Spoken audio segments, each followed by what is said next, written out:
things. One, the group that was in front of us playing the slowest round of golf that I have ever encountered during the week in the early mornings. Typically in the mornings early during the week, the guys that play all the time, and they don't want to be labeled as the slow golfers. So most of them play quick. They keep things moving, which is very important. And a lot of times if you're not retired, people who play early, they've got to go to work. So they're not looking to waste time out there. Well, this group was painfully slow to the point where it was almost like I wanted to lose my mind, because every time you step up to a shot, every time you walk up to a tee box, you're waiting on these buffoons who are just fooling around. And then, of course, as we made the turn, they had all gone into the clubhouse to grab something to drink, and one guy was eating an ice cream sandwich, of all things, at 9 o'clock in the morning. That's pretty normal. And they did not ask if we wanted to play ahead. They just continued to act like everything was okay.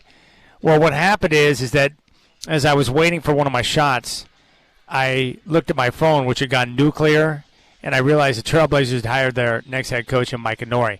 I told you yesterday that, I had been told the Blazers would have a new coach in place by the end of the week. I didn't know what day it would be. I thought it would be Thursday or Friday when they would name their head coach, but it came this morning. Micah Nori, Timberwolves assistant, working under Chris Finch, is now going to be the head coach of the Trailblazers, which is great. So anyways, this carried on for another couple of holes. I knew the news. I knew that my day had shifted dramatically, and so I teed off on 12, looked at my tee shot. It was a beautiful tee shot, and then I turned and looked at my guys and said, I'm out. And I just walked right off the course because I knew it with the news. My work was going to be busy, and it changed the landscape of the day. But I'm telling you, you should be arrested and jailed if you need to take 2 hours and 25 minutes to play 9 holes in the morning at the golf course. I mean, what are you doing? You're not the only one out there. It's a shared space, buffoons. It just gives me absolute anxiety. So anyways, I got a rain check for their stupidity and their slow play. And then I went home and got cleaned up and got ready for work. So I'm really excited about this hire of Micah Nori. I think this is a home run potentially for Tom Dundon. Now, I can't say a home run for sure because Nori's an assistant.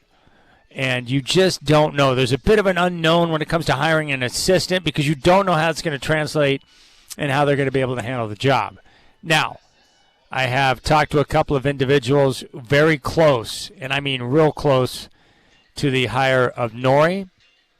And what I have been told with Nori is that, one, very good leader. He is an excellent communicator, I was told. Obviously a very experienced assistant because he's been around the NBA for 30 years. But here's the key. He's very high level, considered high level when it comes to strategy in the X's and O's, which means when you have that type of skill level, you're going to be good at drawing up plays. You're going to be good at drawing up plays coming out of the timeout, out of bounds plays, the whole shebang. So I'm excited about that. But he's very well respected in that category. But most importantly, if you talk to anyone that's been around him, and he's been around the NBA for 3 decades, he's beloved by his coworkers and players, and he's known as someone that's very driven, very competitive. So I think this is a great hire because, one, I think this is the guy they wanted. He was one of their finalists through the coaching search. I think they were excited to get him, and I think that they believe that he's got a chance to develop into a coaching star. And it's amazing because when the word came out, how many people, ex-players, current people in the NBA, showed respect to the decision by the Blazers to hire Micah Nori because of, his vast experience as a assistant and now getting a chance to be the head man. Now I think for Nori, he had been through multiple coaching cycles, gotten interviews, but never got hired on as the full man. I kind of like this guy because, like a lot of coaches in the NBA, he starts out as an intern, works his way up to staff member. He started with the Toronto Raptors, and then he had a chance to run into Michael Malone. And Michael Malone, former head coach of the Denver Nuggets, someone that has a championship. When he met Malone at the time he did, Coach Malone was not a head coach. But Nori liked him and really appreciated him, so he said, hey, if you ever have a chance to become a head coach, I would love to work with you. And that's exactly what Nori did. He was an assistant with him in Sacramento, followed him to Denver, and then it was on that staff in Denver where he made a connection with Chris Finch, who went on to become the head coach at Minnesota, where he is today, and then he brought in Micah Nori to be his lead assistant. So he's been there, and he's done that, and he's had a chance to be around a bunch of different guys. So Micah Nori has got the makeup and the ingredients that would lend you to believe that he's got a chance to be a coaching star, which is exciting. Now, the big thing that people are focused on right now, which I think is the wrong thing, is the news that came out, and props to Jason Quick of The Athletic. He was the first to report that the deal is a 3-year deal, but it's not really a 3-year deal. It's a 1-year deal, and years 2 and years 3 of the contract are set up as team options, meaning after this year, the Blazers can move on. That's exactly what that means. If Nori coaches his tail off and does a good job this year, the Blazers could pick up the option next year and handle it that way. But I think that's the big focus, because people who have been reporting on Dundon and the way he does business is that he's got this perception of being cheap, and that's the way people have dealt with him in the media. But I'll tell you what I think about this maneuver. One, I love Micah Nori, and I think he's got a chance to be a coaching star, so I'm excited to see what he can do. Love the aspect of the X's and O's and his strategy. That's something I think that was lacking a bit last year with the Trailblazers. So knowing that he's going to bring those smarts in and be able to work with the players on the roster, I'm pretty excited about that. I think that's a good thing. I also like the fact that his reputation as someone that is beloved by coaches and players, people who have been around him, they all have great things to say about him, even staffers who have worked with Micah Nori over the years. I mean, this is a guy that's beloved, well-liked by so many different people, but also respected because of his basketball mind and the way that he can draw up the X's and O's. Now, here in town, there are people who are upset with Dundon because of, things that have taken place up until this point as he, took over just a few months ago and was, welcomed to Portland as the official owner of the Trailblazers after being confirmed by the NBA governors. Well, here's my take on the hire. Micah Nori, no head coaching experience, gone through several coaching cycles, did not get a head coaching job. What happened here is that he was interested in the Dallas job, and they made the offer to Dusty May. And the Trailblazers were the final remaining opening in the league. So once May went to Dallas, there was no other competing team to drive up the price for Micah Nori. And so the Blazers were able to negotiate a very shrewd deal, a 1-year deal with years 2 and years 3 having team options. Now, the funny thing to me is that people are just critical of Dundon for this decision. They think it's cheap. They don't like the contract. They don't understand the contract. I actually think it's a good move. One, because I think Nori's got a chance to be a star. But two, here's the beauty of the way the contract is set up, with this Tom Dundon, contract and the way they set it up for Micah Nori. It's a 1-year deal with year 2 and year 3 having team options. It's low risk. So if Micah Nori, being an assistant, steps in to do that job and it doesn't work out, then you can move off of him after the year. So there's very little risk involved. Now, on the flip side, if he starts coaching his tail off and he's winning a bunch of games and and discover that he is the guy, the Blazers could easily go back to him and say, hey, we want to offer you a more lengthy deal with more money and more security. So it puts Portland in a position of power that they can do and handle the situation however they want. So I like that a lot. And now the Blazers, think about this. They have an owner. They have direction. They have people in place to be able to direct the franchise. And now they've got their head coach. And now we can move into the offseason to see what they're able to get done, which players are available, and are the big moves going to come via trade or through free agency with the utilization of their full mid-level player exception. But that's the deal. Micah Nori coming in, and this guy's a classic. Many of you have probably seen the videos or saw him on live TV. He's when he was filling in and doing work for Finch. I mean, he has a great interview. He's going to say some great things. He's going to be funny at times, but I think Portland's going to embrace Micah Nori. And make no mistake about it, Tom Dundon, he waited, and he got his guy, and he got him at a price that he wanted to get him at. So if you got any thoughts, 503-248-0620 is your telephone number. You can jump on board. I'm live here in the BetMGM Sportsbook at Spirit Mountain Casino, getting ready for the Summer Adventures drawings tonight. But jump on board, 503-248-0620. Sean Heiken, our Rose Garden, from Rose Garden Report, our Trailblazer Insider, is going to join us coming up next on your home of the Blazers, Rip City Radio 620.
All right, Rip City Drive.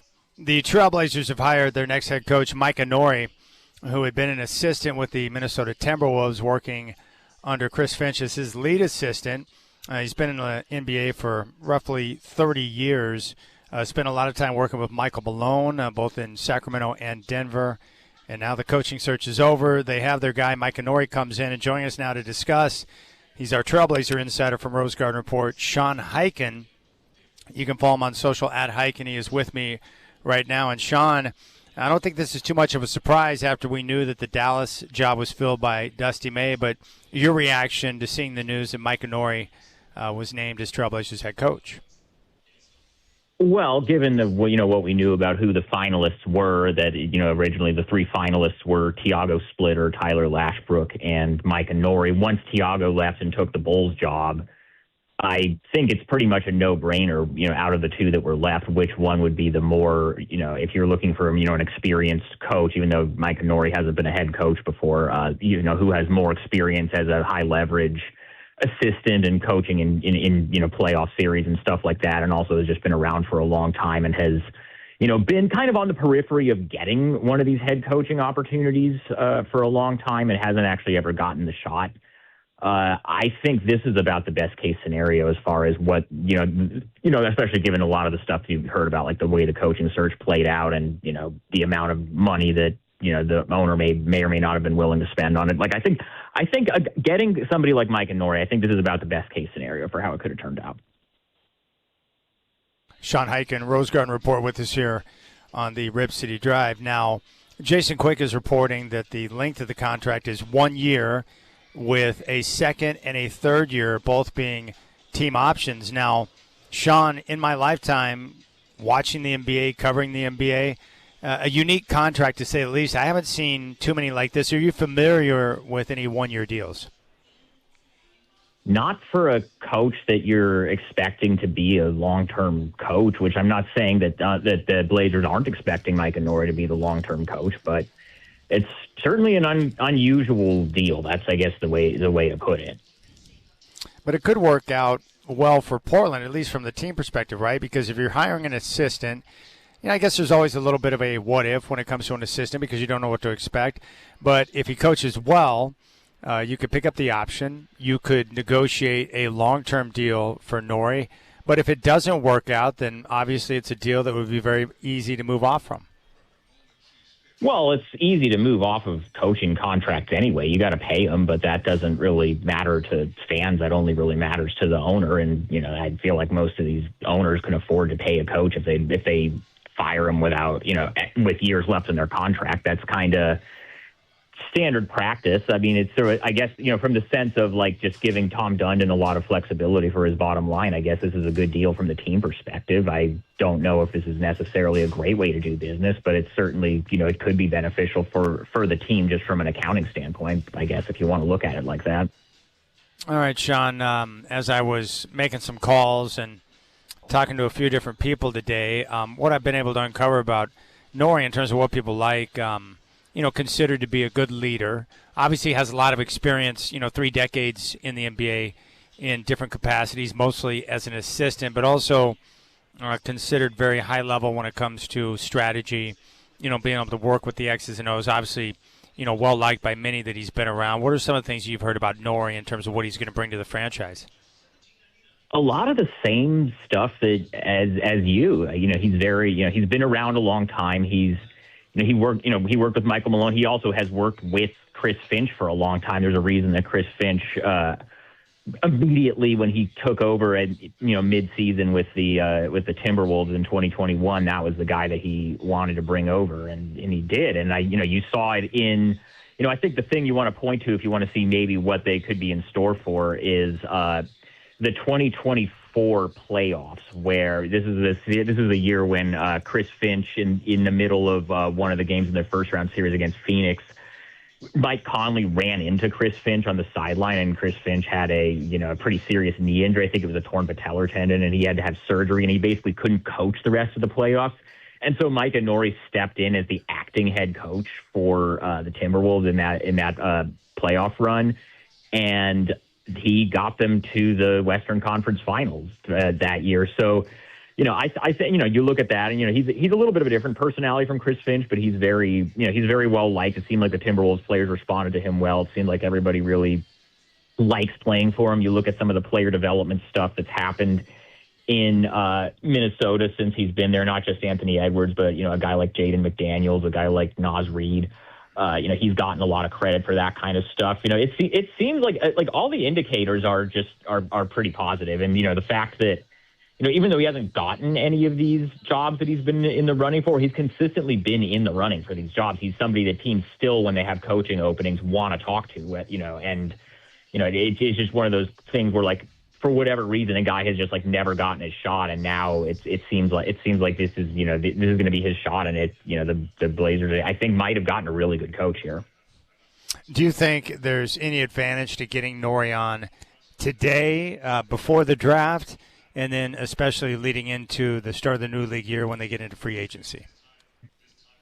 I mean, I don't think doing it today versus doing it a couple days later is really going to have much of an effect, but it's definitely better to have the coach on board as soon as possible so that you can kind of know going into the off season what it's going to look like. What I'm much more curious about is what the coaching staff is going to look like, and whether, they're going to hold over a lot of the assistant coaches from the staff that was Chauncey Billups' staff and then became Tiago Splitter's staff, or if they're going to clean house on there and bring in some of Micah Nori's own people, because he's a guy that's been around the NBA forever. He's been an assistant coach forever. I'm sure he has people that in the decades that he's been doing this has been saying, if I'm a head coach, this is somebody I'd want on my staff. I wonder what the budget is going to be for that. I wonder what all of that is going to look like, or if they're going to kind of ride it out with the current coaching staff and see how that goes. I think that's more what I'm curious about from the timing of this hire than I am about how it might affect the roster, because I think they're going to do whatever they're going to do with the roster, regardless of what they do in the head coaching position.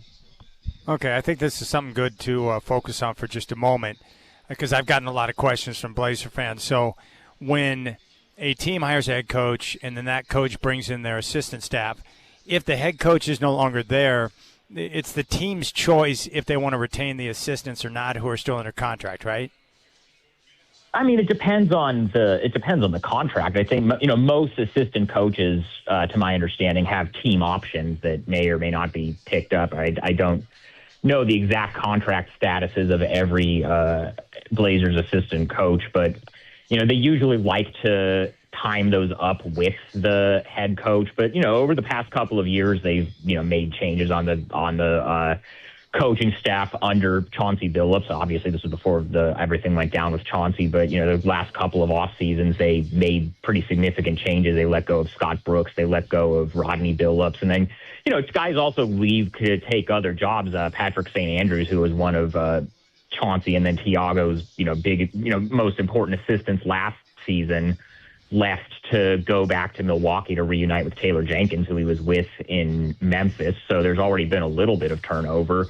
But, this is going to be something that I think they're going to have to figure out over the next, I guess, couple of weeks, because now that all the coaching positions are filled, I think all the teams that are, have new head coaches or teams that want to, shake up their staffs, they all kind of, this is where all of the movement happens. And this is where I maybe would have a little bit of concern about Micah Nori's contract structure, because if you're if you're one of these assistant coaches that's, deciding between a couple of different job offers from, different teams to be an assistant coach on somebody's bench, are you going to go with the guy that, the head coach that has a 3 or 4 year contract and has a guaranteed deal and you have a little bit more stability? Or are you going to say, I want to actually work for the guy that has the 1 year deal with the team option? You saw this in Portland, the last couple of years, because, they shook up Chauncey's staff in the 2024 offseason.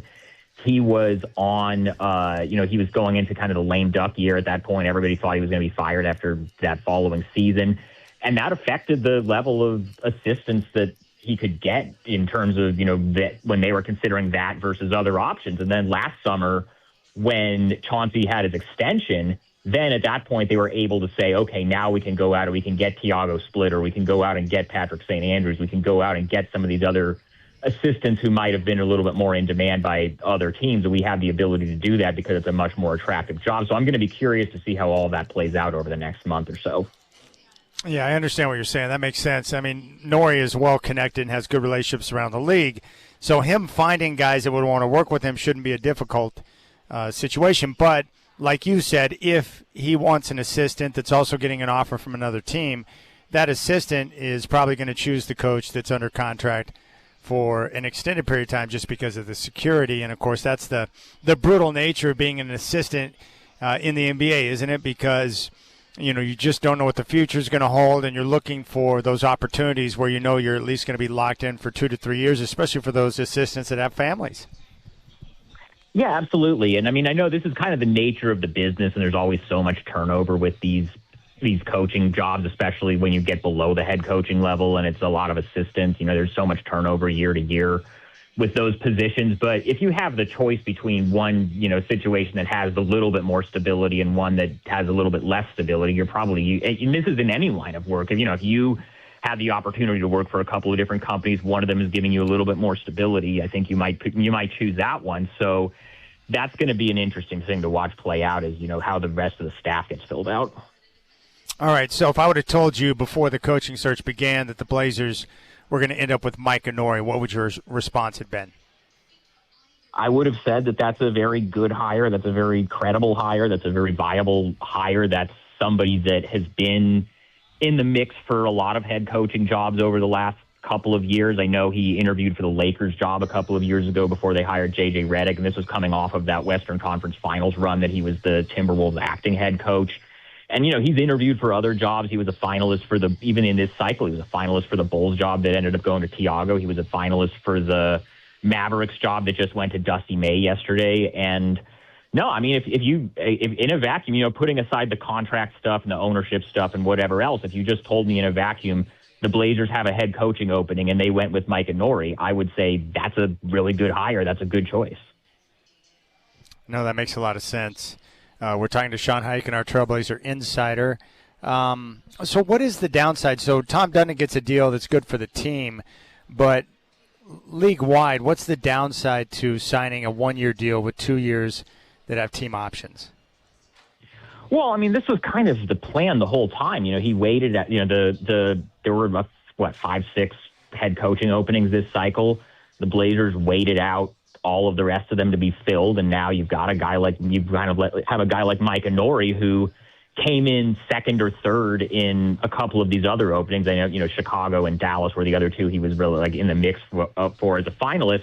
Once he didn't get either of those two, I mean, this is just kind of how Tom Dundon has operated, throughout. You look at all the way that he operates with the Hurricanes. He, his whole attitude about anything besides, and this is not a criticism of him, it's just an observation.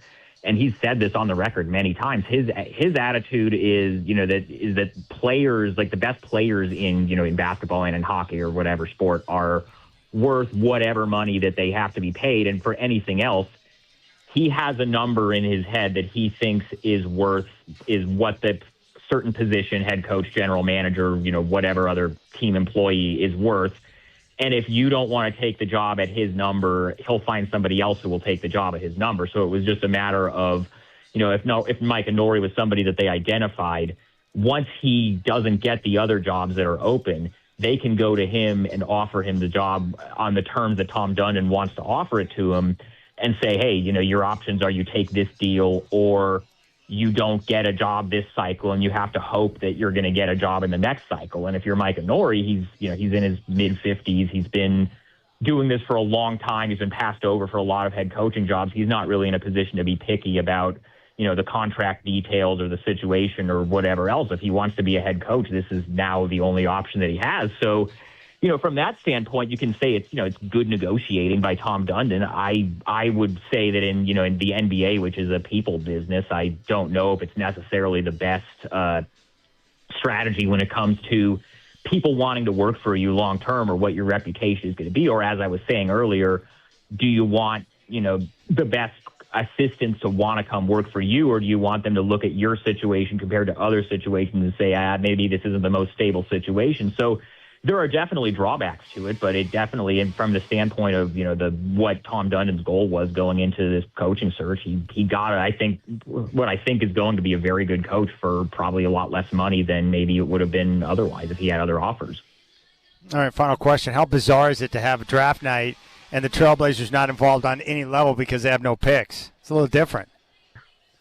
Well, this was going to happen at some point because of that pick from the Chicago trade from 5 years ago that was eventually going to convey. So I think just purely you would kind of hope, considering how strong this draft class is compared to the last couple of draft classes, or the next couple of draft classes rather, I think you would probably like to have had this be the year that they keep the pick and then have it convey next year. But I also think it's better, especially once you saw now they've seen what Scoot Henderson looks like in the playoffs. You've seen what Denny Avdia looks like in the playoffs. You actually have a little bit of data now about what some of your young guys look like in the playoffs. And now the other thing is I don't know what they're going to do over the next couple of weeks as far as trades and other things. But now they have all of their future draft picks to play with. So yeah, it is going to be a little bit weird not having any.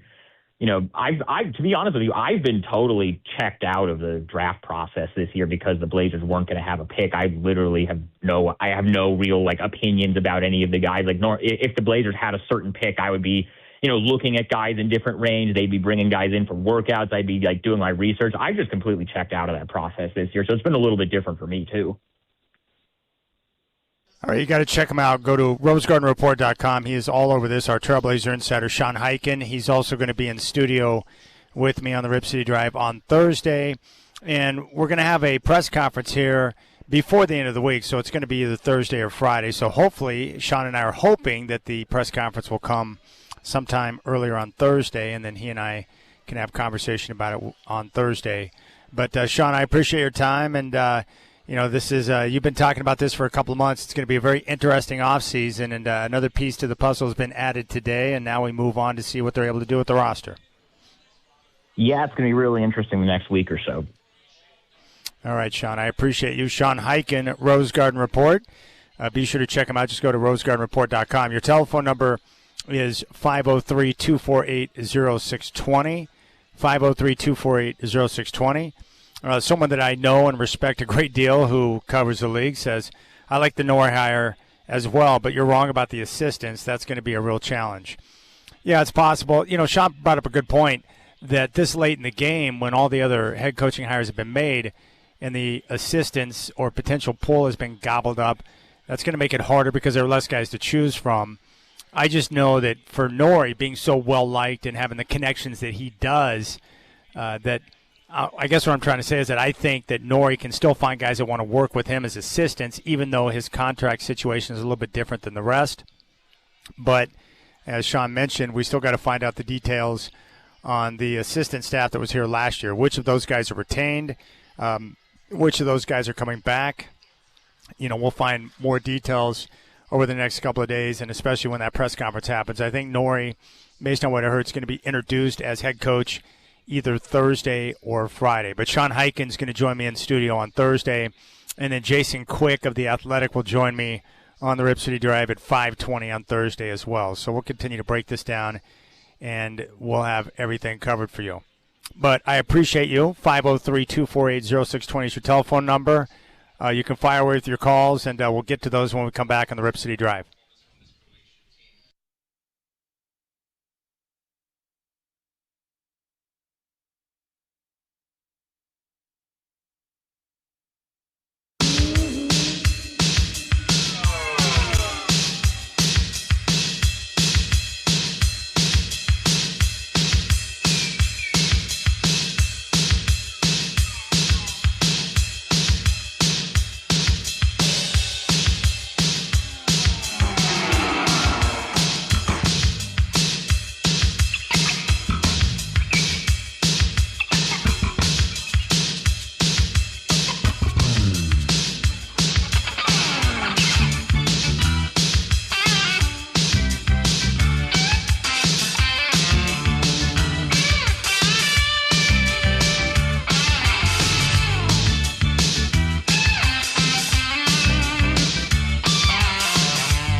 All right, NBA draft is going to kick off coming up just after 5 o'clock.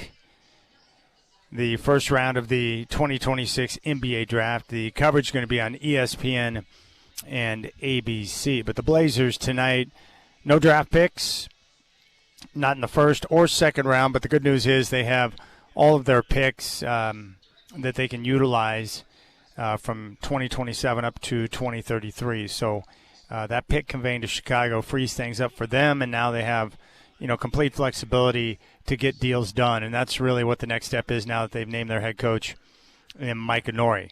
I guess what I would like to know from you, what do you think about the deal for Nori? The report from Jason Quick is that the deal is 1 year with a second and a third year, which are team options, which is unconventional in the NBA.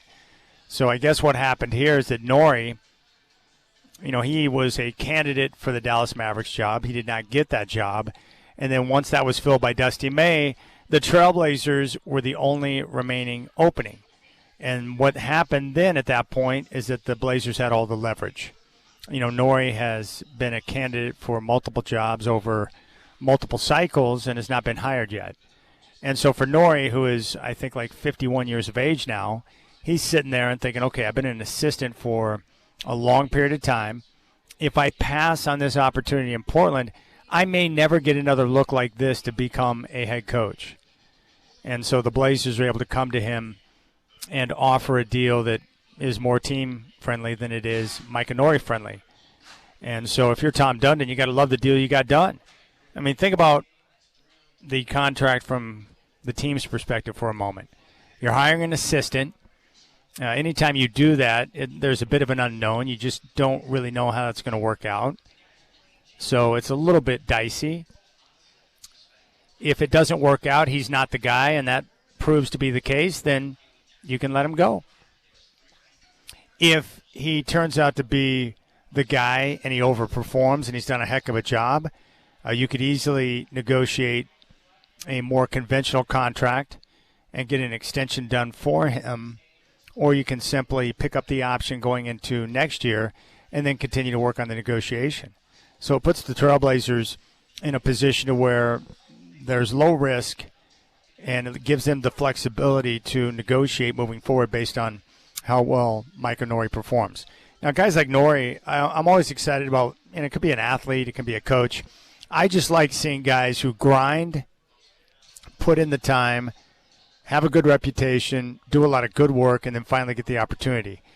And then we get to sit back and watch and see what they're able to do with that opportunity. And, as I mentioned last week, I was told that the Blazers were very happy with their coaching search. They were very pleased with their finalists. And I get the sense that they're walking away with the guy that they wanted in this process. Meaning, I think they wanted Micah Nori more than Tiago Splitter. And now we get a chance to see what Micah Nori can do. I just don't have an issue with Tom Dundon signing a deal that's a 1-year deal with, 2 years after that are team options. His job, Dundon, is to get the best deal possible for the team. That's his focus. That's his mission. And if you have the leverage and you can negotiate a deal that's more team-friendly, then, more power to you. And again, if Nori performs, they'll reward him with, a contract extension and get him a more conventional deal. So there you have it. But like I said, from the people I've talked to, Micah Nori, well-respected around the league. He was hustling at a younger age. Yeah, I think it was a restaurant. He was having dinner, ran into Michael Malone, had a chance to talk with him and said, hey, I really respect the work that you do. If you ever have the opportunity to become a head coach, please consider me as an assistant. And that's exactly what Michael Malone did. He considered him, brought him in, and he had a chance to work with Coach Malone for multiple seasons before he made the shift to Minnesota with Chris Finch. And again, like I mentioned, he and Finch became close during their time working together in Denver under Coach Malone. And there you have it. The Blazers have their guys. So now the next step for the Blazers is to move forward and get ready for the important offseason period, which is really underway right now. We have trades that have gone down. Obviously, Giannis is now going to Miami. So basically, the package that Miami was offering up for Dame ended up netting them Giannis. And the funny thing about Miami is that they get Giannis, they give up a ton to bring him in, and I still don't think they're the best team in the Eastern Conference. Probably still behind Detroit, New York, and Indiana, assuming that Halliburton is healthy. Yeah, but I credit Pat Riley. He has done such a great job over a long period of time. He has had his eyes set on multiple players. He wanted Shaq, he got him and won a championship.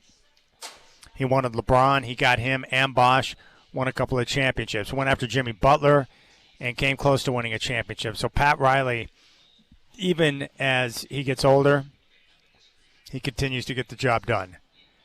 And for the Trailblazers, based on the package that Miami gave up, as I mentioned before, I really was not interested in a Giannis deal. And that's because I didn't like what you'd have to give up to get him, knowing that he was going to be 32 next year, some injury concerns, and his game is predicated on athleticism. But the main reason why I never really talked about the Giannis deal too much is because I didn't think it was going to happen, for the same reason that a lot of these type of deals don't go down. You're not going to trade for a guy and give up a ton of assets if he's not going to agree to a long-term extension in your city. The Blazers had the package and the assets to be able to get Giannis, but if he's not going to agree to a long-term extension to lock him up for years to come, you're not going to give up all that to get him. You're not going to do a one-year rental with Giannis when it's not going to put you over the top and put you in a position to win a title for 1 year when you're giving up that many assets. That's insanity. That would be malpractice if you were to pull that off. And so there you have it. He didn't agree to the extension. That's why I was down with the idea of Jaylen Brown. And maybe the Celtics, the interesting thing about the Celtics is that, they were out there. We know that there was some bad blood between Brown and the Celtics before. But with the trade rumors, now they got to go back and pretend like they weren't serious about trading him for Giannis, but they were. And the issues between he and the team continue to exist. Maybe, just maybe, Boston might be open to some type of package to where they can get some draft assets. And then you get a player. The reason why I like Brown is you got 3 years of team control. He's under contract for 3 years. That's a very good thing. All right, we'll keep things rolling on the Rip City Drive. The Godfather, Dwight James, will share his input on the hire coming up at 4:20, and we'll get his latest thoughts on the Moda Center improvements that need to get done. So we'll find out about that. 503-248-0620, and Dave Deckard, BlazersEdge.com, with his insight on the news that went down today with Micah Nori coming up at 5:20. It is a Hops Ticket Tuesday, so I've got a 4-pack of Hops tickets in their brand-new ballpark, Hops Ballpark in Hillsboro, where you can sit in the Rip City Radio row, and we'll give those away coming up at 5 o'clock. You got the Rip City Drive.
All right, 4 o'clock Chad here. Hope you're enjoying your Tuesday afternoon. The Trailblazers have found their new coach.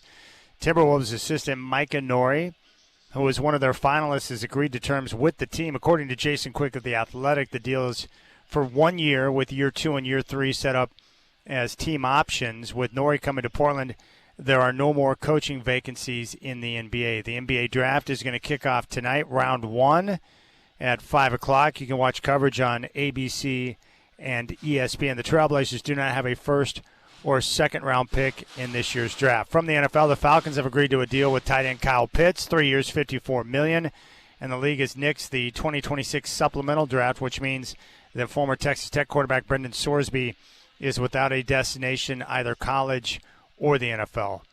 Dwight James, the Godfather, going to join us at 4:20. We'll talk with Dave Deckard at 5:20. Hops Ticket Tuesday coming up at 5.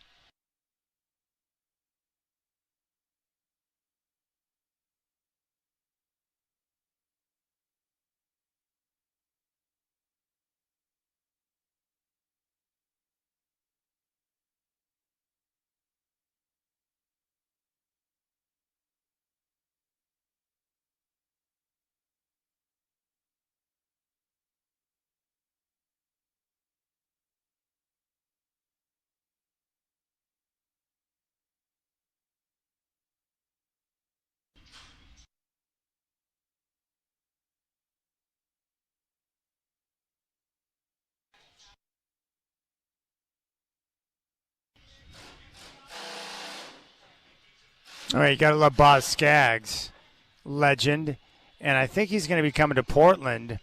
He is. It's going to be at the Arlene Schnitzer Concert Hall. He'll be there on Wednesday, September 16th, showtime at 7 o'clock, and tickets are available right now. So Boz Scaggs still getting it done, and he's been around for a long time. I saw him at the Schnitz, probably about 13 years ago. He was fabulous, and I had a chance to interview him before that show as well. So I'm a big fan of Boz Scaggs, but he'll be there at the Schnitz on September 16th. All right, the Godfather, Dwight James, is going to join us coming up at 4:20, and I'll ask him about the contract. Why the 1-year deal? Is Tom Dundon just looking to be frugal in his coaching search? What does he think about the deal? What does he think about Micah Nori? What has he heard about Nori in the guys around the league that he knows? And what type of job does he think Nori's going to do? We'll also get an update from the Godfather, who just wrote about the latest on the arena funding as well. And so the Godfather at 4:20, and then Dave Deckard of BlazersEdge.com at 5:20. I do have Hops tickets that I'm going to give away coming up at 5 o'clock. And I think I know what the game is for. So if you'd like Hops tickets, your chance to get to a game, we got tickets for Star Wars night on June 27th. So if you want to go to a Hops game, get 4 tickets, sit in the Rip City Radio Row on Star Wars night. I mean, you can wear your Jedi gear. You could dress up like Obi-Wan Kenobi. Maybe you want to go like Luke Skywalker, or for you ladies out there, you could dress up like Princess Leia. And then, boom, you're set. But we're going to have tickets to give away coming up at 5 o'clock. Your telephone number, if you want to reach out and jump on the show, is 503-248-0620. And let's go out to the phones right now. Larry, who was in Portland, then went to Buffalo, and is now back in Portland, has called the program. Larry, welcome to the Rip City Drive. What is on your mind? Hello, Chad. How are you? Very well. Nice to hear your voice. Are you officially back in the Rose City? I am in the Rose City. That's great. Are you excited to be back, or do you wish you were still in Buffalo? No, it's all good out here. A little hot, but whatever. Who cares? I got to say one thing, though. What are all these people complaining about Tom Dundon for? I don't get it. He's a cheapskate. He's this. He's that. It's complete BS. The guy just won a Stanley Cup. He did everything possible for his team to win a Stanley Cup. And all these Billiard fans are complaining because why? Because he didn't put in T-shirts? You got to be kidding me. All right? That's my first take. All right? Grow up. The guy's a winner. He's a winner his whole life. My second take is this. how the hell did the Broncos beat the Bills in the playoffs? Okay, you can answer both those questions. I know that's painful, Larry. I appreciate the phone call. Larry's a huge Buffalo Bills fan, and I talked to him before the playoff game in Denver against the Broncos, and he was very arrogant and dismissive of the Broncos and their 14-win season and the play of Bo Nix. And I said, Larry, I think you're underestimating the power of Bo Nix and the job that he's done this year. And he's like, I don't think so. And then sure enough, Bo Nix went out on that day and outperformed Josh Allen and led the Broncos to a victory. Unfortunately, the Bills broke his ankle, and therefore they did not have access to Bo Nix in the AFC title game. Thus, they lost to the Patriots, and that created a lot of pain in my heart. So in the end, you got over, Larry, because you broke Bo Nix's ankle, but unfortunately for you, in a division rival, you thrust the Patriots right into the Super Bowl. That was a great game, a phenomenal game. And guess what? The Bills and Broncos are going to be factors once again in the AFC this year. Now, I tend to lean in Larry's direction when it comes to Tom Dundon. I think a lot of people are overreacting, about the wrong things.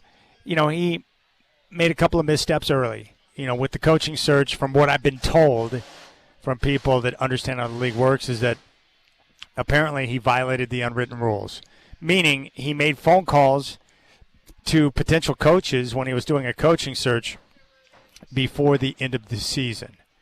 Now, he has the power to do that as an owner, but apparently you're not supposed to do that if the coach that's still coaching your team is still coaching games in the postseason, in the play-in against Phoenix, and then the playoff series against San Antonio. Now, the other thing was the two-way players who did not go to the play-in game down in Phoenix and did not make the trip to ended up going to San Antonio, but, like he said, the NBA, a little bit different than the NHL. So, he's still learning the league and how things operate and how to do things, and that's understandable. He's new to the game. But guys like Tom Dundon will figure that out. Now, the one thing I like about Dundon, as I mentioned before, self-made man. I mean, he went from having nothing to building an empire and getting a lot of money in the process, and then he was able to afford the opportunity to buy in and become an NHL owner. And he took over a franchise in the Hurricanes that were a disaster, and he built them into a Stanley Cup champion. That's a pretty good brag right there. And so if you look at his track record in business and with the Hurricanes, he's proven to be a winner, like Larry said. I mean, the guy's used to winning, making good decisions, finding the right people to surround himself with, and getting the job done. He's motivated. He's very competitive. He wants to win. And when it comes to the players and the basketball side, as he said before, there's no budget for that. He's going to spend and do whatever it takes. Now, with the coaching hire and his philosophy on coaches, it might be different than other owners in terms of what type of value he places on coaches. And it looks like Dundon probably values the players and the talent on the court more so than the coaches itself. But my biggest thing with Tom Dundon is he's only been on the job for a few months. Let's give him some time and allow him to make some good decisions or some decisions, and then we can, pass judgment as time goes on whether or not he's got a handle on things. But if you're looking at the coaching search just as a search, so they go into the coaching search, they weed through, they kind of whittle through their candidates, they come up with their finalists, and they end up with Micah Nori, who many believe was a great hire by the Trailblazers. And with the leverage that he had, he was able to work the deal for Nori that's very team-friendly. So I just don't know how you can look at this and say it's not a win for Dundon. Now, there are people who think that, he's being cheap or that he should have paid Micah Nori more or should have given him a more standard contract. But in terms of what his job is to do is to put his team in the best position to win. He got a very team-friendly deal done with Nori, hired a very good coach, and, I think it's got a chance to be a home run hire. So I think Dundon, did well through the coaching search, and then as time goes on, we'll be able to gain a better understanding of the decisions that he makes and how those things work out. 503-248-0620 is your telephone number if you want to jump on board. You want to share your thoughts. What do you think about the hire? And do you have any take on the contract that Dundon was able to negotiate, first reported by Jason Quick. You know, I'm just not going to worry about the small things. And for Nori, I mean, he knows what we know, right? So he takes a deal that's unconventional with the 1-year deal and the 2 years that have team options, year 2 and year 3. But for Nori, regardless of how things, play out contract-wise, if he comes in and coaches his tail off and does a good job, he's going to create an opportunity for himself, whether it be in Portland with an extension or somewhere else in the NBA. Same thing with Thiago Splitter. He got a chance to step in and be an acting head coach when Chauncey Billups got taken out by the FBI after game number 1. And with that opportunity, he did a heck of a job, and he was able to parlay that into an opportunity with the Chicago Bulls. And he got a nice contract. And I'm happy for him. And it's the same thing with Micah Nori. He can come in. He's obviously betting on himself. He does a good job. He's going to create opportunities for himself either in Portland or elsewhere. And for Tom Dundon, he likes to get deals that are, beneficial to his team. That's what he does in Carolina. That's what he's done here in Portland. So, again, I'm just going to be a lot more patient over the course of time before I start to pass judgment. Let's see what happens through the course of this free agency period that's coming up as we get into the new league year. How are they able to adjust the roster? How are they able to, go out and obtain players? Are they going to get aggressive via trades? Are they searching for and hunting for a big fish? Is it Jaylen Brown? Are they going to make a run at Anthony Davis? I'm excited to see what his approach is going to be. So there you have it. But I do like Micah Nori. I think he's a very likable guy. I think he's going to be beloved here in Portland. I mean, he's wildly entertaining in interviews. But he's a great communicator, connects well with people, well-respected around the league, and somebody that's considered an excellent coach when it comes to X's and O's. The strategy aspect of the game.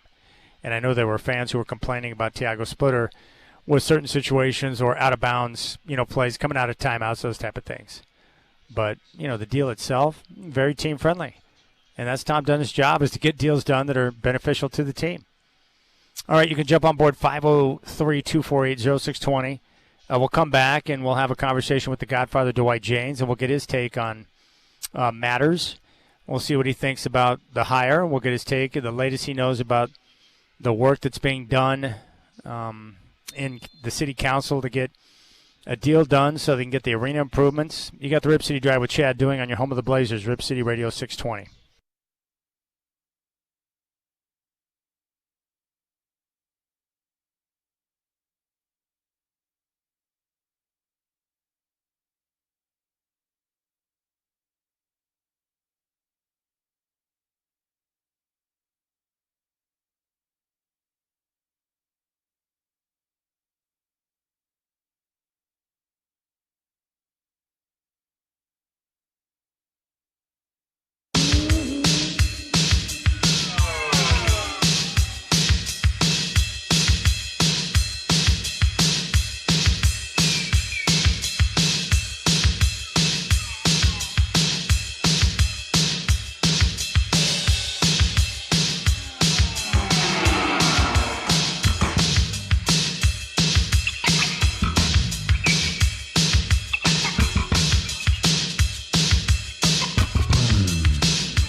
All right, Rip City Drive.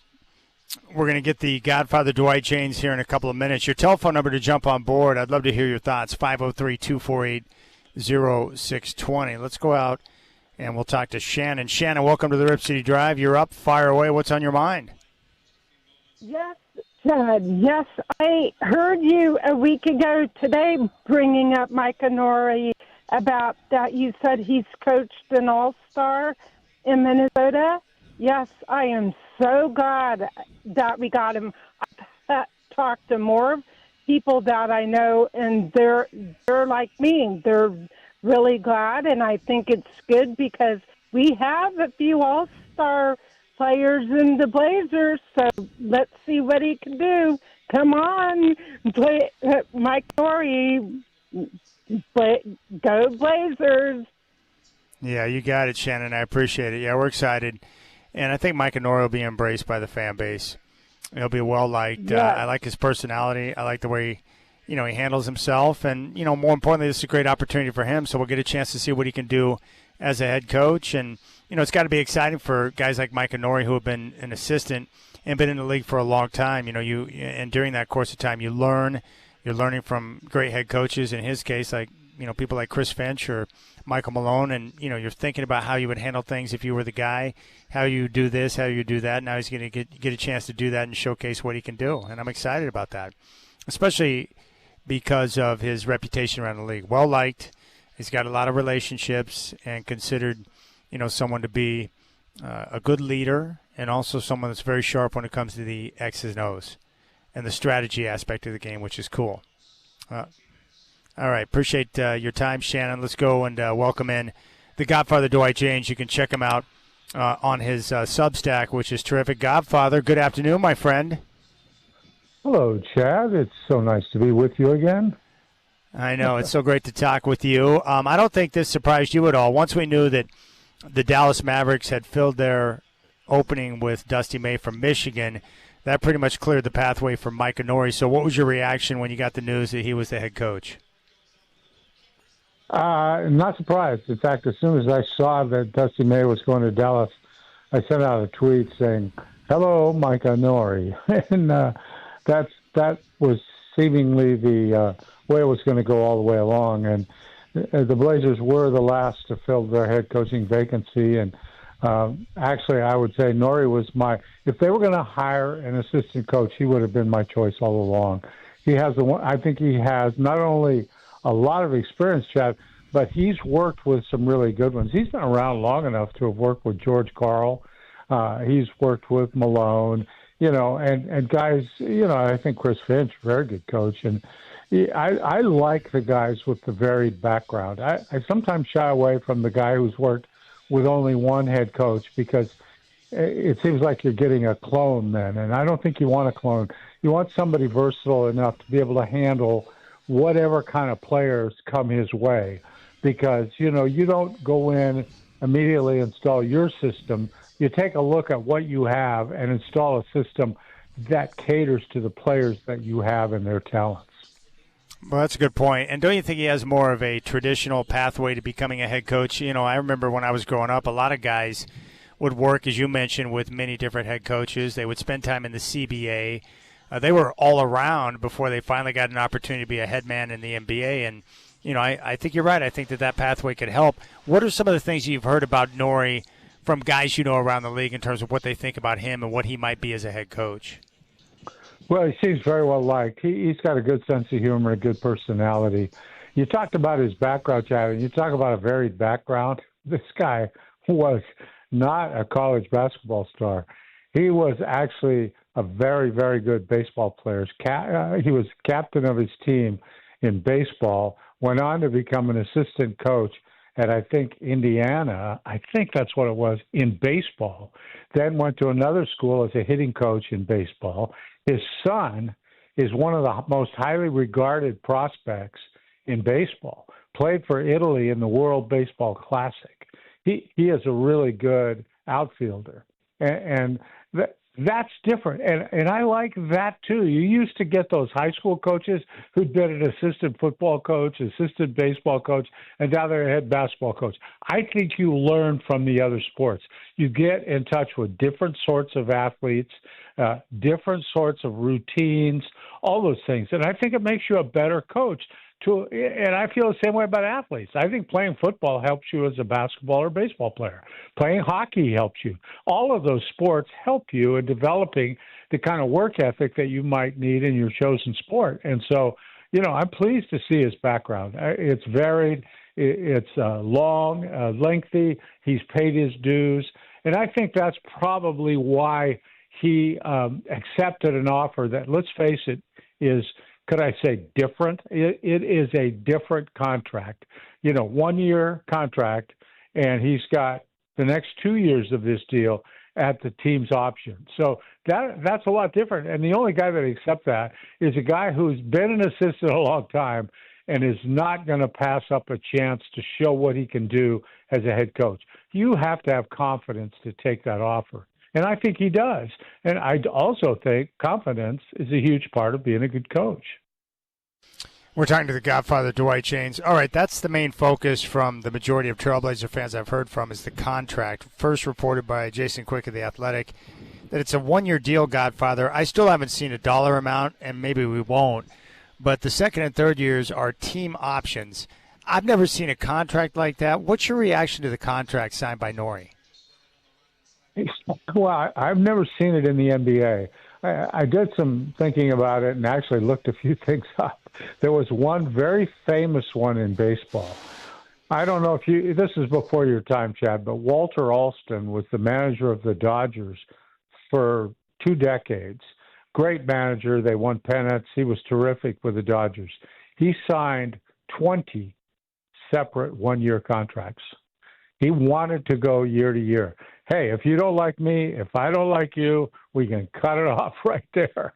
So he did that 20 times. But in this day, it's totally unlike, I think, anything we've seen. And I admire him for taking it. I hope he's being paid well. But he has to know that at any time, even during his first year, Chad, I don't think he's making enough that by the All-Star break, if they weren't happy, they just pull a plug on him right there because they wouldn't owe him year 2 or year 3, and they'd only owe him half of year 1, which probably isn't going to be a lot of money. So, that's a lot of pressure. He's got to come in, and he's got to have to do a job right away. And I think that's probably what they're looking for. They feel like they're ready to go to another level, and they don't want any learning periods. They don't want any excuses. They want to win right away. And I think he has the kind of personality to come in, know his players, get to know what they're like, and kind of work into that pretty fast. A veteran assistant like him has had to get along with so many different players over the year, work with so many different superstars. He'll know what to do and how to do it. I know that, there are a lot of Blazer fans, people in town who have labeled Tom Dundon as cheap, but what do you think? What does this contract tell you about Dundon? What are you learning about him and his mentality in terms of, how he views coaches compared to players? Like, what are you seeing here? What do you think? Well, Chad, I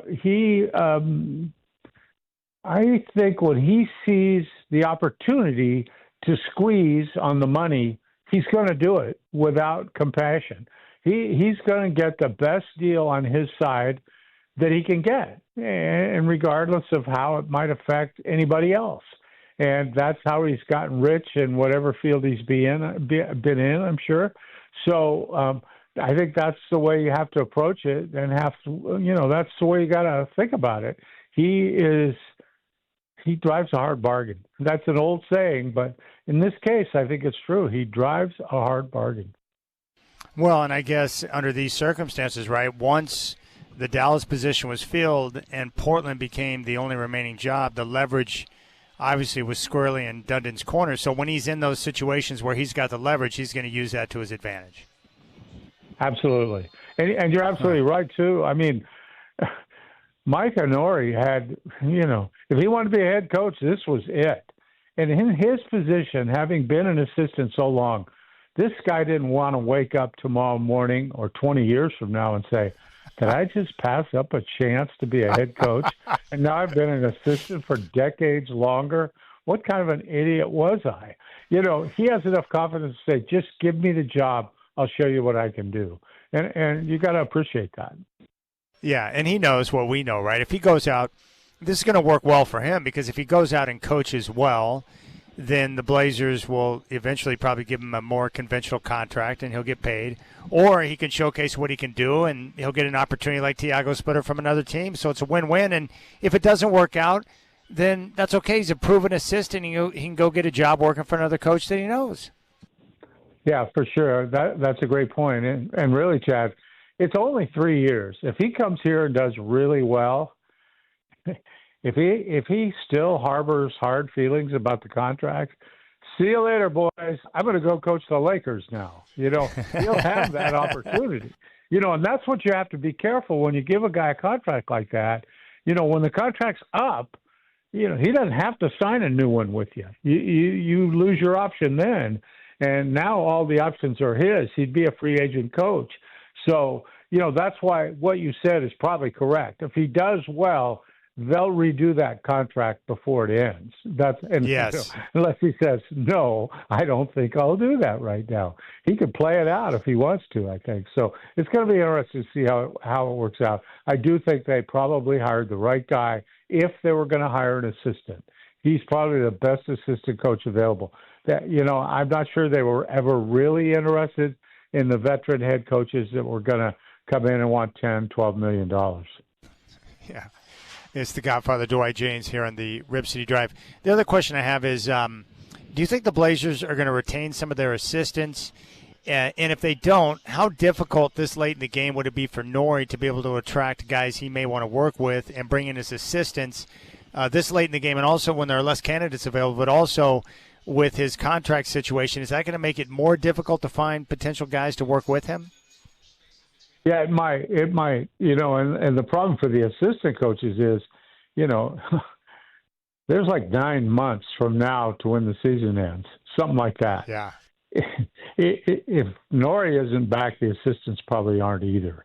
So to take a job, with no further guarantees, and I don't think they'd get more guarantee than the head coach would get, it would be tough. They've got to find guys that have faith in him. And he might know those guys. They might not be as well known. They might not be as high profile, but I think there'll be guys who believe in him and say, yeah, I'm joining up on this because someday it's going to pay off. And he might have 3 or 4 of those guys. You know what's amazing? I thought I should just pass this along. You probably know this, but you mentioned Alston earlier, the longtime manager of the Dodgers. He guided his teams to at least 85 wins per season in his last 8 years at the helm, with 6 runner-up finishes in the NL West during that span. That's not bad considering it was on one-year deals year to year. I love that. Yeah. But, again, this is a guy with enough confidence to say, hey, I'm just going to take it 1 year at a time. You know what? I may not like you guys. You might still like me, but I just might want to go somewhere else. So, and if you're good, you've always got that option. All right, before you go, I wanted to ask, what's the latest you're hearing on the situation with the city council and coming to a deal with the Trailblazers to get the arena improvements that are needed?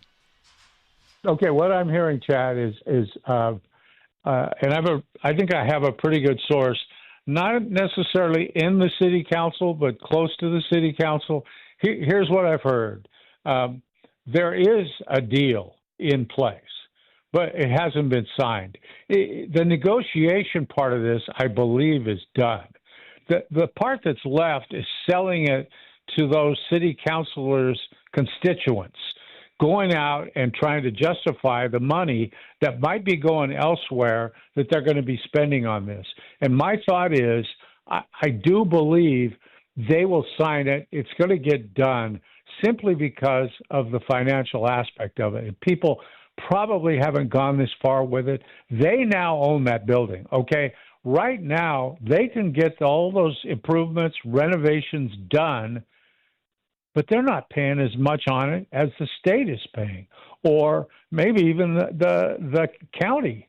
So if they don't do this deal, how many years will it be? 3, 4, 5 years when they're going to have to bite the bullet and do renovations, do improvements, and they're not going to have any help from anybody but themselves.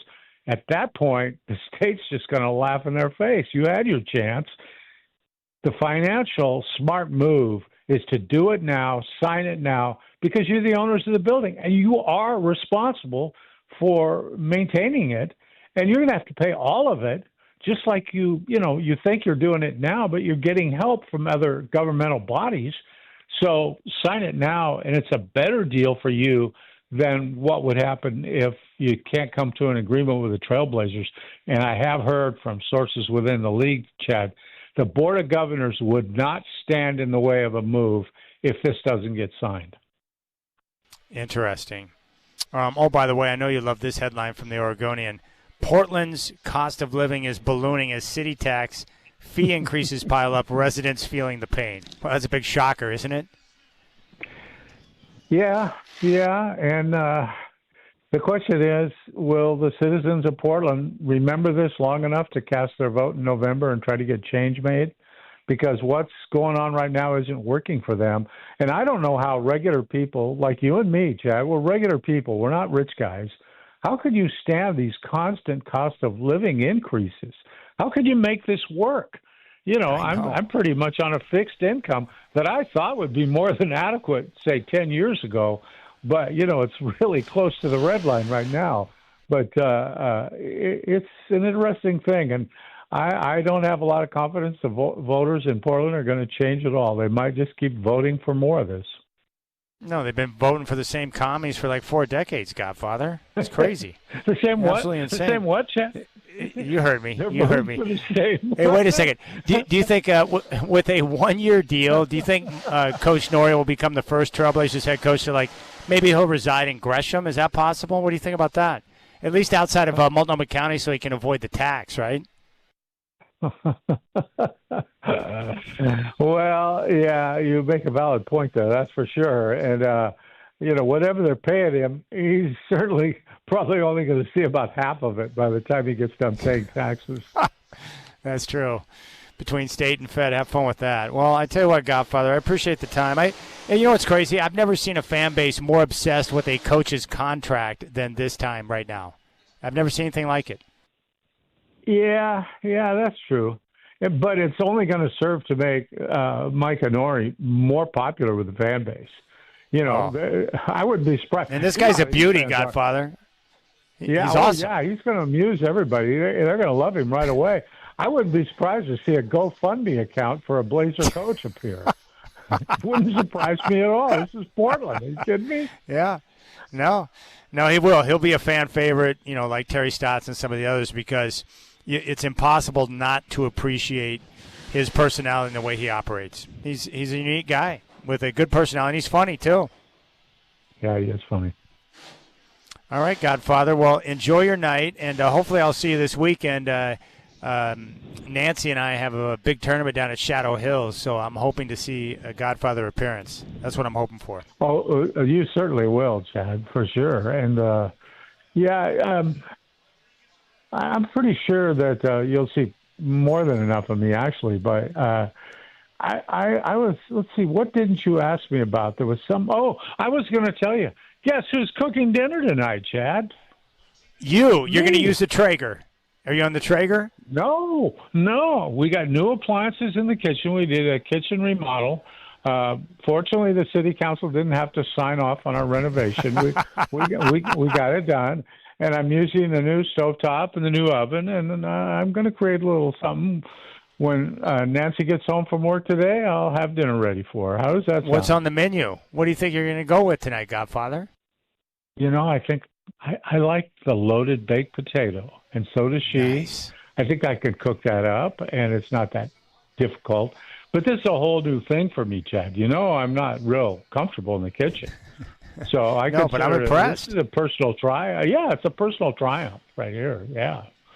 You know what? Baked potatoes used to be really big back in like our grandparents and our parents' day. You could get them at restaurants all the time, but I don't feel like baked potatoes are getting the respect that they deserve in today's world. I just had one on Sunday for Father's Day, and I hadn't had one in a while. It was fabulous. Hey, get one at El Gaucho with the full gaucho, meaning it's all loaded, and you'll love it. Really good. Oh, that's what I'm talking about right there. All right, be sure to check out his Substack. The Godfather Dwight Jaynes is here. I appreciate your time, and I'll see you this weekend, buddy. All right, Chad. Thanks. All right, appreciate him. All right, so the Godfather, impressed with the hire of Micah Nori. He said, hey, if I was going to hire an assistant, he would have been my number one choice. And he does think that they're going to get a deal done, that the council is going to figure it out. They'll get a deal done to get the arena improvements. 503-248-0620 is your telephone number. You know, I came down to Spirit Mountain Casino. That's where I'm at right now, getting ready for the Summer Adventures RV giveaway drawing coming up at 7.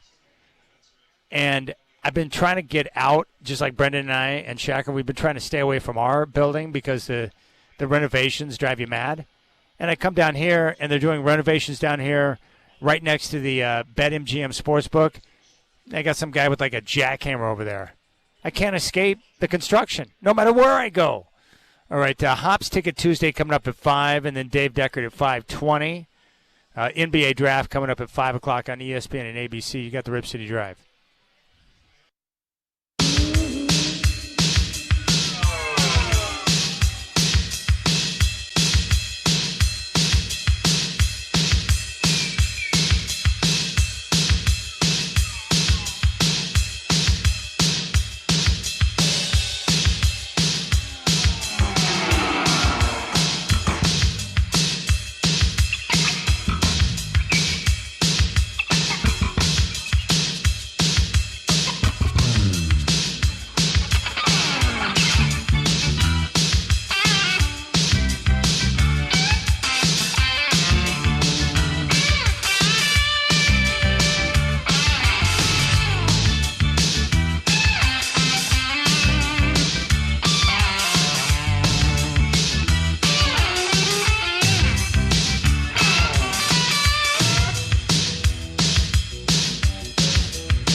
All right, Clinton, Vancouver brought up a very good point. He said, I love the Godfather claiming taxes have taken him to the red line on his fixed income. Oh, and by the way, I just remodeled the kitchen. LOL. That's true.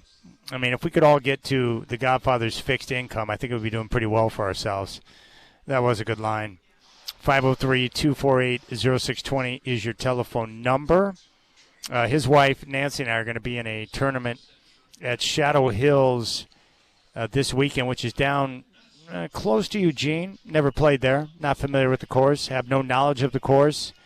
They typically don't let people like me on courses like that, but I'll have a chance to play there this weekend with Nancy, which is pretty cool. And if you have not played in a Chapman format, I would encourage you to try it out sometime. It's a lot of fun. But that's how it went down today. I was on the course, teed off at 6:45. Now, typically during the week, and the reason why I love playing in the mornings during the week is that I'm usually done with 18 in like 3 hours and 15 minutes to 3 hours and 30 minutes. That's because you're teeing off early before the majority of people get out on the course.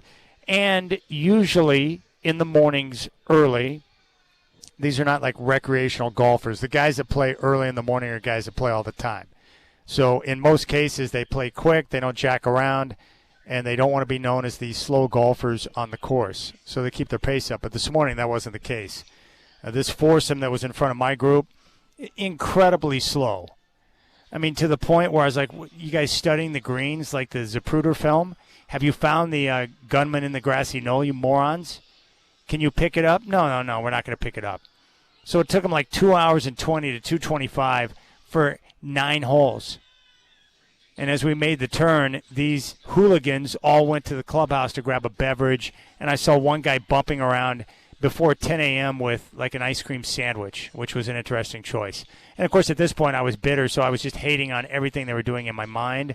And did you think they offered, hey, would you guys like to play through? No, they didn't do that. But I was in one of those moods where I just didn't feel like conflict.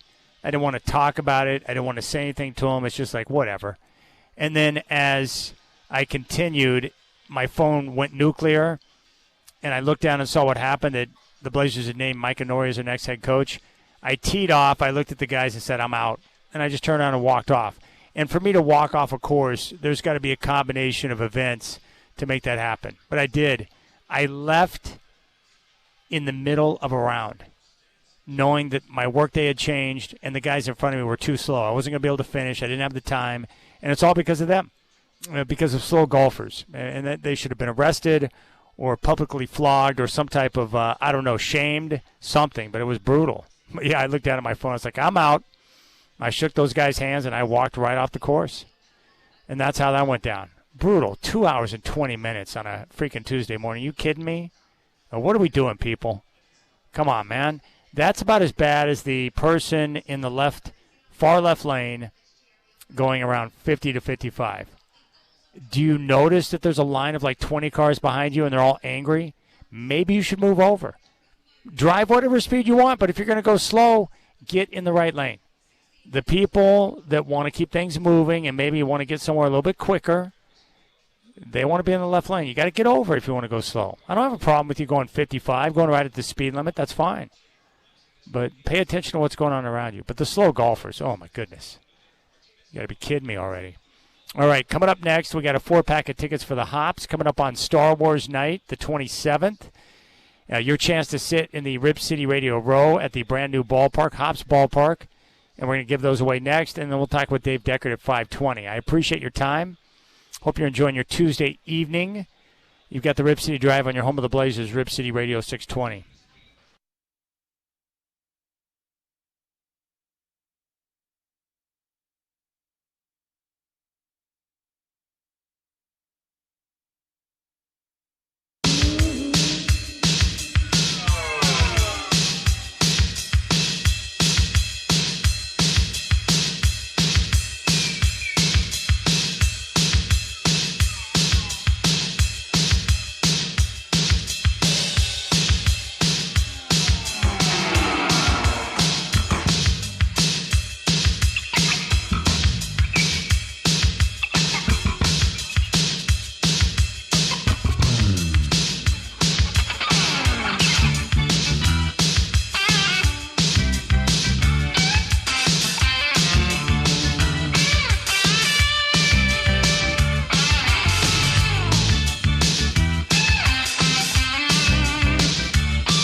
All right, it's now 5 o'clock. Chad here. The Trailblazers have hired their next head coach, Micah Nori, who was an assistant with the Timberwolves under Chris Finch as his lead assistant, has agreed to terms with the Blazers. Jason Quick of The Athletic reporting the deal is for 1 year, with year 2 and year 3 being set up as team options. And now with Nori being the Trailblazers head coach, there are no longer any more coaching vacancies in the NBA. We're going to talk with Dave Deckard of BlazersEdge.com coming up at 5:20. The NBA draft round 1 is about to kick off. Coverage is now beginning on ABC and ESPN. From the NFL, the league has nixed the 2026 supplemental draft, which means that former Texas Tech quarterback Brendan Sorsby is without destination, either college or the NFL. And the Falcons have agreed to a deal with tight end Kyle Pitts, 3 years and $54 million. More Rip City Drive coming at you right now.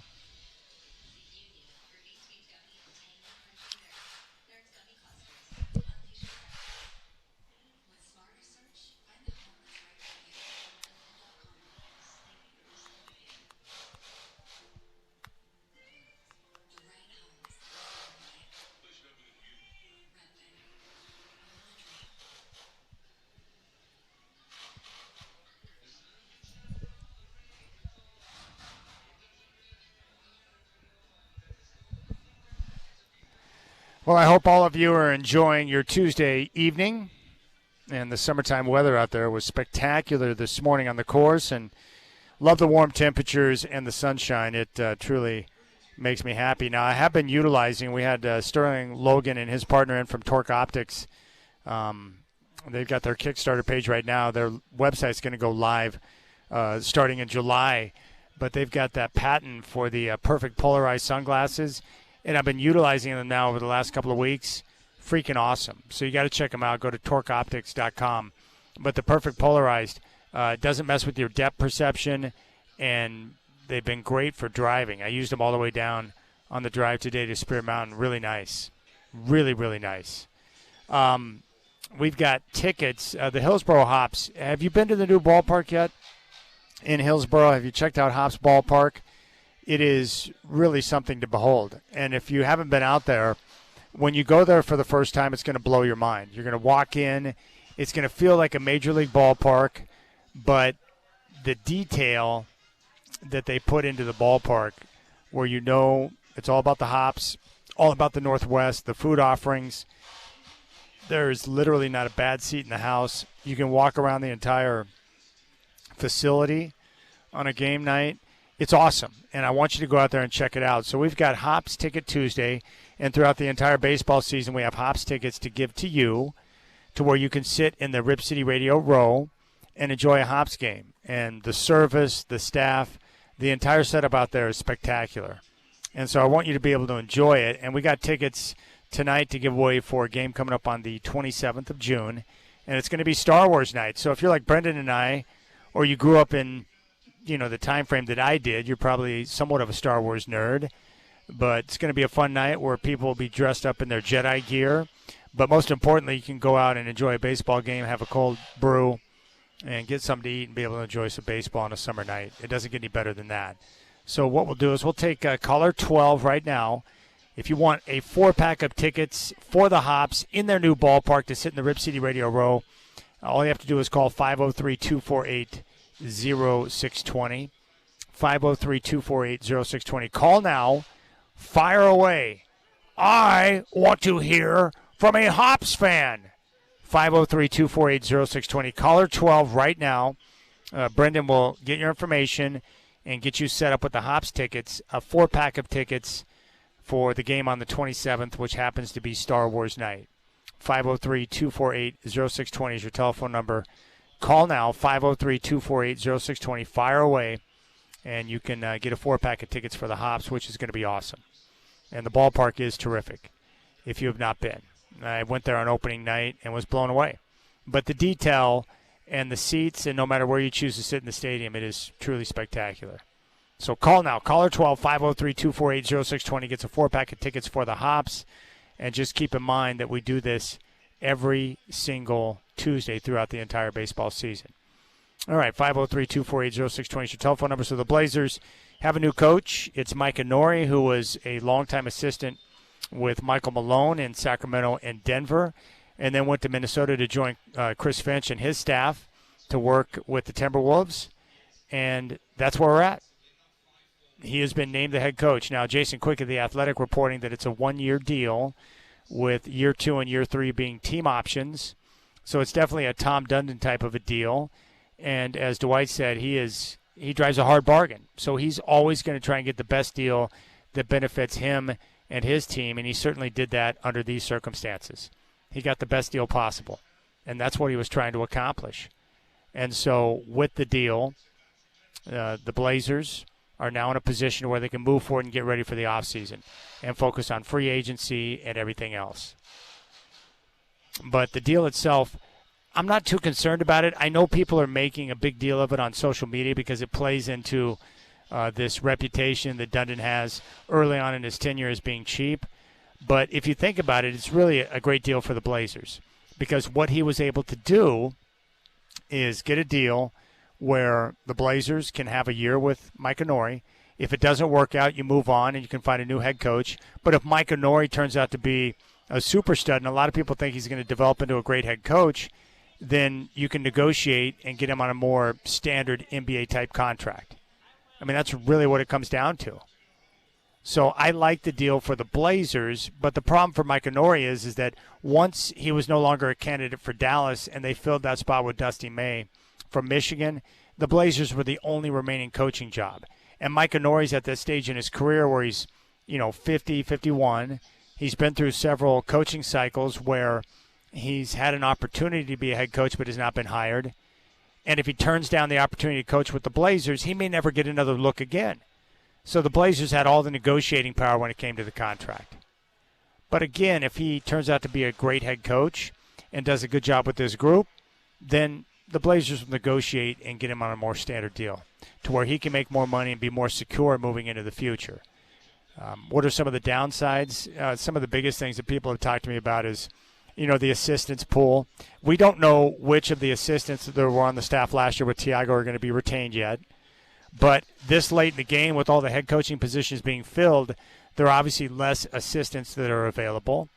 And with Micah Nori on a one-year deal, essentially, that creates less stability for potential assistants that might want to join him. So that's problematic. But the way I look at it is that, Micah Nori has got a great reputation. He's got great relationships and connections around the NBA. And as Dwight said, there's probably people that would want to take, that would take a chance on Nori because they believe in him. Meaning they may give up some security. They may come to a bit of an unknown, but they believe in Nori and they think he's going to get the job done, knowing that if they come and help him, that they're all going to be taken care of. Now, I think the Blazers got their candidate that they were searching for, meaning when it came down to their finalists, I think Nori was the number one guy. And the great thing about Nori is that with the people that I spoke with today, especially some who were really close to the situation with the Trailblazers, they spoke very highly of him in terms of his ability, in terms of what he brings to the table. Excellent leader and communicator. I was also told that he's very high level when it comes to strategy, X's and O's, and that's some of the criticism that Thiago got last year in some late game situations. But he's also a guy who's well liked and beloved by people that he's worked with. He's also known as someone that's very competitive, and I think that could fit the culture well, especially under the new leadership of Tom Dundon. So I'm very excited about Micah Nori, and I think people are going to really like him. I think they're going to like Micah Nori. I think they're going to enjoy his personality and what he brings to the table. He's a unique guy. He's funny, and he's really good when he gets into a situation behind a microphone where he's being interviewed. He's really good under those situations. So he's a unique. And he's got some experience as a head guy when he had to step in for Chris Finch when Finch got injured. So he's been there and done that. About 30 years in the game. So he's been around and had a chance to coach. And he's worked for many different head coaches. I think the way Dwight put it is that he's worked for a lot of different guys. He's been around the league. And so what happens is he's not married to one particular system or train of thought. So what he will do, and guys like him will do, is that they'll take the players that they have, look at their skill set, and then develop a system for them, which I think is a very good thing. So I like that. I like to hear that about Micah Nori. But, I think the way Dwight put it is that if he was going to hire an assistant, Micah Nori would have been that guy. He's also been described as like the Ted Lasso of the NBA for some of his comments. Take a listen to Nori being interviewed behind the mic during NBA games. Nothing, fast break points, boom goes the dynamite, there goes our lead. We got to treat Bane like you do the elf on a shelf on Christmas morning. You got to find him. He makes everybody comfortable. He's like popcorn during Saturday night movies. Our paint defense was like 7-Eleven, open 24 hours. Realized they had hits on like Donkey Kong the way they started out. First time all year that we were kind of on almost like a hot mess express. I love that. Oh, my goodness. Micah Nori dropping the lines. The Ted Lasso of the NBA. Nothing, fast break points, boom goes the dynamite, there goes our lead. We got to treat Bane like you do the elf on a shelf on Christmas morning. You got to find him. He makes everybody comfortable. He's like popcorn during Saturday night movies. Our paint defense was like 7-Eleven, open 24 hours. Realized they had hits on like Donkey Kong the way they started out. First time all year that we were kind of on almost like a hot mess express. I like it. Yeah, he's an interesting guy. I think he'll be beloved quickly by Blazer fans, but most importantly for him, we talked about Dundon's angle, getting the best deal for his team and what works best for the Trailblazers. But for Micah Nori to take this deal, what that tells me is he's got confidence. He believes in himself. And is it fair? And he knows that if he is able to take advantage of the opportunity, he's going to create things. He's going to create the best situation for himself. So he's betting on himself, which is great. So the Blazers now have their coach in place, and now they can settle in and get ready for the offseason. With trades, free agency, keep in mind the Blazers do have access to the full mid-level, which is $15.1 million. They've also got the biannual exception at like $5.5. So they've got tools to work with to be able to improve their roster. They could also utilize those exceptions in trades, absorbing contracts, so that's a possibility. But most importantly, Joe Cronin has restocked the cupboard, so they got tools to work with, which is pretty cool. So I'm excited to see how things shake out with Tom Dundon and Micah Nori. And like I said with Dundon, I'm just not going to pass judgment yet. It's way too early in his tenure to sit here and tell you he's this or he's that. But he's got a track record of success both in business and with the NHL. He's very competitive. He wants to win. And he said it time and time again when it comes to the players in the basketball side, there's not a budget there. So it's not like he's going to be trying to find or going out trying to find bargain players. He's going to spend on the players. And in the end, isn't that what matters the most is having talent? If you have great players and you got the right talent, you can make any coach look good. And we've seen that for years in the NBA. All right, Dave Deckard, BlazersEdge.com, is going to join us coming up next, and we'll get his insight on the Micah Nori Hile. Sound like a little boy trying to say orange. 503-248-0620 is your telephone number. Let's see here. The Wizards have just selected DeBonsta number 1 overall. The Utah Jazz are on the clock at number 2. So DeBonsta goes number 1. And there you have it. The draft is now underway. It's on ABC and ESPN. All right, appreciate your time. Hope you're enjoying your Tuesday afternoon. Dave Deckard talking Blazers when we come back on the Rip City Drive.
All right, NBA draft is underway. Coverage is on ABC and ESPN. A.J. DeBonsa from BYU goes number 1 to the Wizards. Darren Peterson from Kansas goes number 2 to the Jazz with the Memphis Grizzlies on the clock. Joining us right now is the man behind the Trailblazers site, BlazersEdge.com. Love talking hoop with him. He joins us once again, Dave Deckard. Well, Dave, I guess first off, welcome to the show. Great to talk hoop with you. Your reaction to the news we got this morning that Micah Nori is now the new head coach of the Trailblazers. Well, he was rumored to be one of the finalists forever and ever and ever.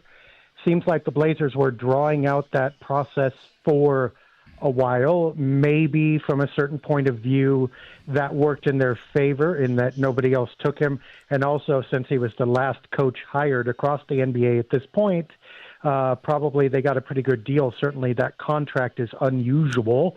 But, I mean, the proof is in the pudding. We'll have to see. He's never been a head coach, obviously 17 years as an assistant. I think that can recommend him in a way, but this is not the experienced, grizzled veteran that's going to install, this well-worn details and all kinds of stuff. He's going to have to grow along with the roster. They've tried that before. It hasn't quite worked out. We'll see if his assistant coach experience makes the story different than what happened last time. Of the things that you know about him, and of course I've talked to a few people, but I've heard a lot of the same things. Someone that's well-liked, has good relationships, natural leadership, but what intrigued me the most was a lot of people think he's pretty good in regards to strategy with the X's and O's. What do you think about the different types of things he might bring to the table for Portland? Yeah, I mean, I think that is a strength, and it's probably something that I don't know quite how to say it because there's no broad brush that can paint everybody. But one of the problems with especially young coaches and young coaches who used to be players and didn't grow up in the coaching or develop a lot of experience is they know the game, but they know the game from their point of view. Like 98% of their experience is through their own eyes. And someone who has actually been a coach for a very long time has all kinds of different experiences and viewpoints to draw from. Especially Nori, he's been with 5 different teams. And one thing that encouraged me, by the way, there are really 0 of those stops that were just a year. A lot of them were 3, 4, 5 years, right? So obviously he has not worn out his welcome. Or at least it's taken a few years for him to do so. So he's probably picked up good information, good experience, different viewpoints from each one of these stops, from each one of these coaches. And so hopefully he'll be able to translate that for this team, which very much needs a viewpoint, some strategy, and some organization.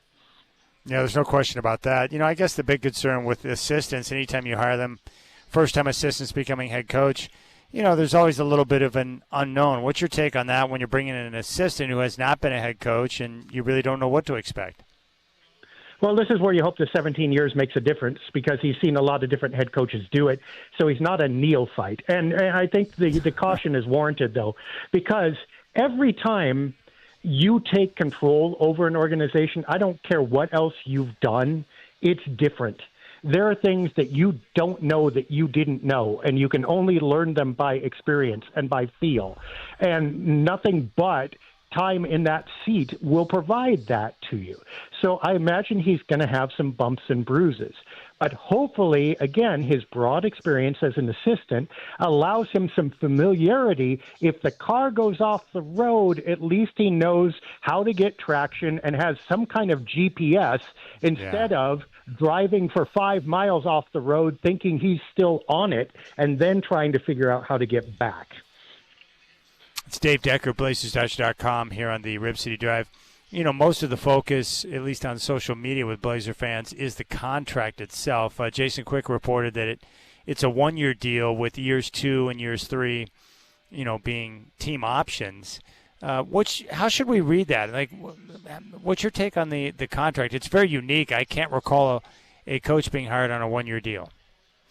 It doesn't happen. And there are reasons it doesn't happen. I'll write about this more in depth tomorrow, but for our purposes, look, it appears that the Blazers and Tom Dundon are trying to write a new chapter in labor relations and or how to run a team in the NBA.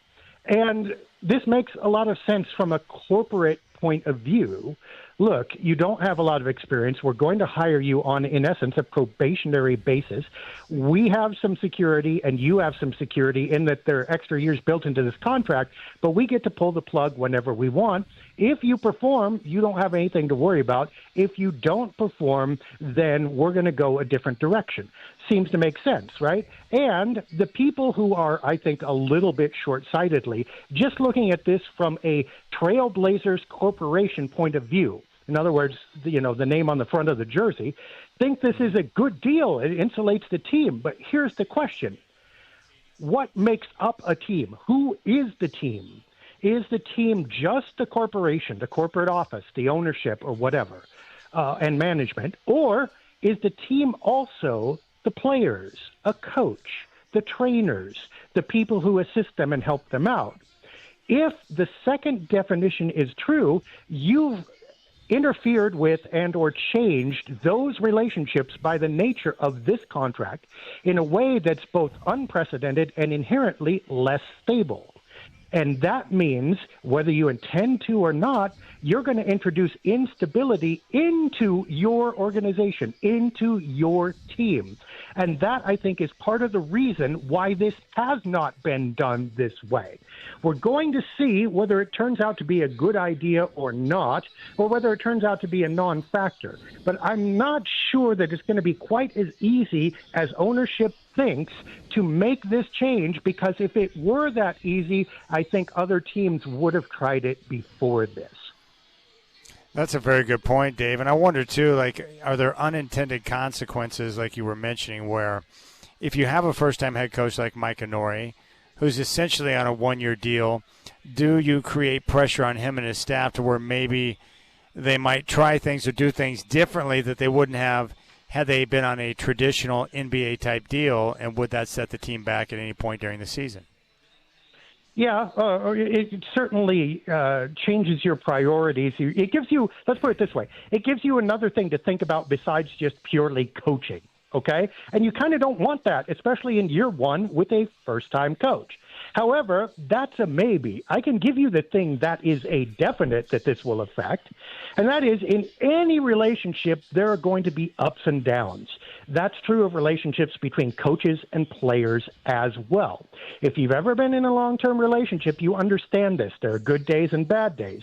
And sometimes the only thing that keeps you together through those bad days is the commitment you've made and the history you've built together. Well, Nori and his players don't have a history. He doesn't have a history as a head coach either, so he has none of that as credentials to lean on. Also, he has no commitment. The commitment is literally for one season. So if he gets, into some of those bad days with a player or players, there's not a ton of incentive for those players to reconcile that or to listen to anything he says. If it gets to the point of fracturing, he has no power. He could be gone at the end of the year if one of them looks at him funny. Now, I don't think that'll happen. I think this Blazers team in particular has a pretty good culture, and they're pretty friendly folks. But that doesn't change the fact that this is going to happen. There is going to be tension, and this kind of contract turns that tension from an overcomable speed bump into a wall that they have to climb, and more to the point, something that Coach Nori now has to think about and look over his shoulder regarding. Dave Decker, BlazersEdge.com here on the Rip City Drive. So now that Coach Nori is in place, what's the next big question that you have for the franchise as they move forward? Well, it's got to be what moves you make this summer, obviously. And the first thing is, are you going to trade anybody, And you have two considerations in that.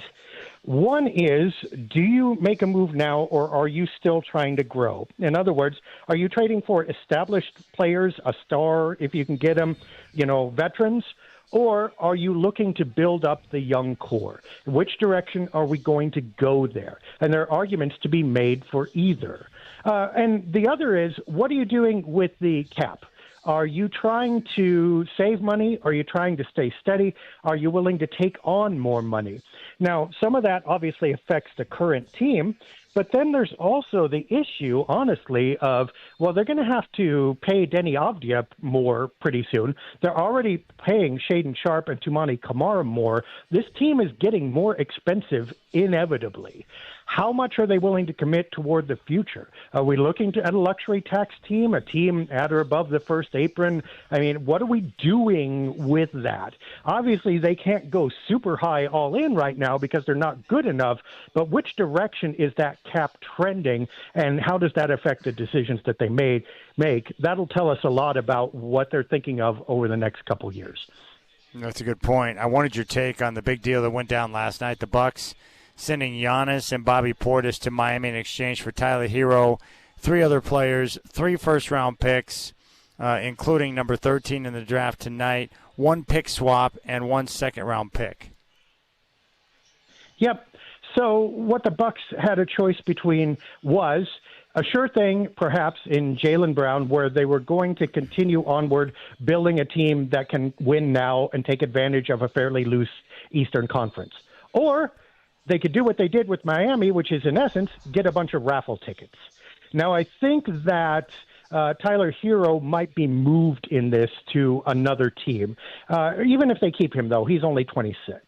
The other 2 players they got, Jaime Yaquez and Khalil Ware, are very young, very speculative, have really high ceilings, but have not had the chance to flourish, especially Ware. I mean, Ware could be one of those sleeper players that you go, oh my gosh, I cannot believe they got him.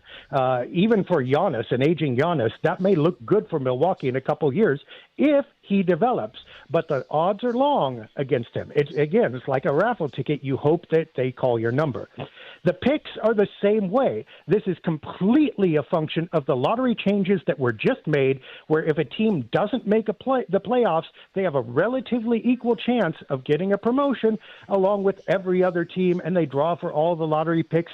That makes those Miami picks in like 2030, 2031 pretty valuable. Way more valuable, for instance, than if they were 2 years from now, where you expect Bam Adebayo and Giannis to still be playing. So Milwaukee is going, hey, we want this lottery system to stay in place. We want to take our chances or double our chances at getting really high picks at the turn of the decade. And we've got a couple young players to speculate on right now. And who cares if we stink in the meantime, because we don't control our own picks anyway. That's in essence the story of that trade. Portland, it's frustrating for it because Portland wants to win now and would have been happy to have been part of some of that deal. But Milwaukee doesn't care about winning now. They're shooting for the future. All right, Dave Deckard, BlazersEdge.com here on the Rip City Drive. Well, Dave, I appreciate you taking time to join the show. A lot of things to talk about with the Blazers, and I'm with you. I'm excited to see what the thought process is with Tom Dundon. Does he want to make a big splash? Are they going to be aggressive and look to make trades, or do they view themselves as, where they can be patient and continue with the internal development? Like, I don't know the answer to that, and that's what's going to be fun to see what approach they take. Like Drew Holiday, Jeremy Grant, obviously those are big contract guys. Are they still here in the fall? If so, then they stayed steady, and we're going to go another year kind of like last year. If those guys get moved, watch what they're moved for. If it's a star, that says one thing. If it's young players or draft capital, that says the opposite. All right, Dave. I appreciate it, man. Love talking ball with you. Enjoy the draft tonight, and I'm sure we'll catch up soon with the new league year about to kick off. All right. Sounds good. Thanks, Chad. You got it. There's Dave Deckard, BlazersEdge.com. And I was informed by my good friend Brendan, Mr. Brendan Slaughter, we have a winner for the Hops Tickets, plural, Matthew Lewis. Congratulations, Matthew. I hope you enjoy Hops Ballpark on Star Wars Night coming up on the 27th. And there you go. It's that simple. Every single Tuesday we have Hops Ticket Tuesday here on the Rip City Drive. And hopefully we've done a good job of covering the Micah Nori. Micah Nori? Is that how it's said? Is that how you say that? Hopefully I've given you enough angles, with Nori to where you can at least have a better understanding. The deal, in a lot of ways, the deal that Dundon got done is great for the team. It's great for the organization. But Dave made a good point that, there could be unintended consequences, with the pressure that comes from being on a one-year deal. Obviously Nori is going to come in. He's got to create relationships with the players. The other thing, too, aside from X's and O's, and probably the biggest question mark and the reason why it's always, you just don't know with an assistant, a part of that is because, we've talked about this before. What's the most important thing that you bring to the table as a head coach in the NBA? Well, it's ego management, right? It's relationships. It's being able to connect with your players. The one thing that I was impressed with Tiago Splitter last year was, he had a way of connecting with his players. They respected him. And as a result, he got those guys to be able to go out and do things that he needed them to do as individuals for the team to win, meaning play hard, engage defensively, sacrifice for the team. A lot of times, coaches, they've got to get players to buy in and do things they don't want to do. And that's the question with Micah Nori. Like, he's well respected around the league, but we haven't seen him in this role before. So we know he's sharp with X's and O's. We know he's got good relationships. So is he going to be able to connect with the players? I think so, but we don't know for sure. And get them to do things that they don't want to do and play hard and engage. And if he does, then chances are he's going to be a success. The good thing is he's coming into a team where, he's got some good leadership on the squad, which should be helpful. Obviously Dame is a calming force and will be the voice in the locker room. Donovan Clingan, Tamani Kamara, Denny Avdia, the younger players on the team, Scoot. They all have good head on their shoulders. Approach the game the right way, work hard, which is nice. Yeah, I think Nori's got a chance to have, success. 503-248-0620 is your telephone number. I'm live here in the BetMGM Sportsbook at Spirit Mountain Casino. I hope you're enjoying your Tuesday in the beautiful sunshine outside. We'll come back more here on the Rip City Drive.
I want to play this. I haven't had a chance to get to it on the show over the last couple of days, but Kevin Durant having a chance to talk about his time with the Warriors and why he chose to join the Warriors. I mean, it's a pretty wild take by KD, but, he doesn't shy away from sharing what he thinks. But, it's like you can't rewrite history. The reason why people criticized him for going to Golden State is he joined a team that had just won 73 games. But apparently, according to Kevin Durant, he was looking at the franchise in their totality, not what happened the previous year. So I didn't have no relationship with nobody on the Warriors. We weren't like friends, like people like you hooked up with your friends. Like I never hung out with Draymond. Like that wasn't my boy. Right. Steph, we never hung out. Or Clay. I met them once I got there. Right. But it wasn't like, let me call my boys up and let me go hang out with my boys. No, I seen that's a great team that wants to win, a fun environment, great city. Oakland is like DC. Yeah. Yeah. It felt like I was riding through Southeast when I was Absolutely. Absolutely. The fan base, the organization, never been a winning organization. When I was in the league, right, nobody liked Golden State. So it felt like still like an underdog to me because I'm looking at it as I'm looking at the totality of the franchise. I ain't looking at what happened in this last 5 years. Right. Like you never been a perennial winner in the, you know what I'm saying? Absolutely. In the NBA from the 50s on up. So I'm like, damn, this is an underdog franchise to me. This feel good. Like shit, this feel like where I'm supposed to be. It ain't LA, it ain't New York. It feel like where I'm supposed to be. He joined what he called an underdog franchise. Underdog franchise. And keep in mind, when he joined the Warriors, they had just won a championship and were coming off a 73-win season where they lost in Game 7 of the NBA Finals to the Cavaliers. And he joined that team. And again, it's up to him. It's his career. It's his legacy. He can play with whoever he wants to play with. That's fine. But when you're being put up on that list with all the greats and those conversations come up, you're going to get criticism for joining a team that was a superpower. That's really what it comes down to. They weren't rebuilding. They just won a championship and won 73 games, the most wins in the regular season in NBA history. So it's like, KD, I like watching you play. You're a great baller, but come on, man.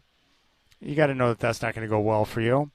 Also, Becky Hammon is taking some heat because she still won't come off her take on Jalen Brunson and apologize. And I think I'm on Becky Hammon's side on here. So let's go back to the original comments about Jalen Brunson and the Knicks when it comes to Becky Hammon. Take a listen to this on ESPN. How stuck do you think the Knicks are here in the Eastern Conference? Well, I certainly agree with you. They're not getting into that tier. They don't have enough personnel. They don't have the manpower that they need to hang with those guys. I think you're going to get a consistent team like they've been. They're a pretty good team. They're well coached. They're going to be on their defensive game. But at the end of the day, they don't have a dude. You got to have a dude. You got to have a 1A dude. And they're missing that at the end of the day if we're just getting down to brass taxes. Sorry. I didn't want to disagree with Becky today, but they do have their dude. Who? Jalen Brunson. No, he's too small. But here's the thing, and that's Didn't they say about you? But you know they what? Say that about you. You're a Hall of Famer. You know what? I got a philosophy. Can I say my philosophy? Go ahead. If your best player is small, you're not winning. John Stockton, Allen Iverson, Steve Nash. You could go down the list. Steph Curry is the only. But he's not that small. He's not that small. He's like 6'3". But also, though, I mean, he's the greatest shooter to ever walk the planet. He's in an outlier class. Okay. She is right. History says she is right. Okay, but we're living in a new age. Okay, new day. All right, there you go. So that's Becky Hammon's take, and people wanted to apologize after the Knicks won the championship, and she says, "quote Jalen." All he did was prove history wrong. He proves he's an outlier. So you can put his name next to Steph Curry and Isaiah Thomas. And I thought he played brilliantly, especially down the stretch. I mean, he was a 1A dude, but apologize. I'm never going to apologize for having an opinion. That's what ESPN pays me for. And I'm with Becky Hammon on this. She was wrong, but so were pretty much all of us when it came to Jalen Brunson. And the reason why is exactly what she talked about. In my lifetime, no team with a small point guard, aside from the Pistons and Isaiah Thomas, and then later Steph Curry with the Warriors, had led a team to a championship. It's very difficult to do, and Jalen Brunson was an outlier who proved everybody wrong. And I mean a lot of people, because there were a lot of people who were critical of the move. They thought the Nets or the Knicks were settling after missing out on Donovan Mitchell.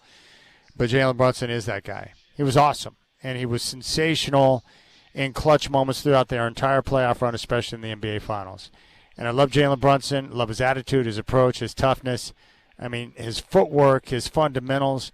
I mean, the amount of time he puts in his game to get his game to that level where he can finish in the painted area against big guys, knowing all of the angles and all of the tricks to get his shot off is truly impressive. So, yeah, it's pretty awesome. But, Becky doesn't have to apologize. She was wrong. But so were pretty much all of us, because I didn't see the Knicks winning a championship with Brunson. But they got the job done. And that's why I credit the Knicks for, maintaining their continuity, developing that chemistry, especially with the Villanova guys, to where they go out and get on a hot run and be able to execute and get the job done. It's a pretty good story. But, Becky Hammon, her job was to give her opinion and share her take on the Knicks at the time that she did. And like many other people, she was wrong about Brunson.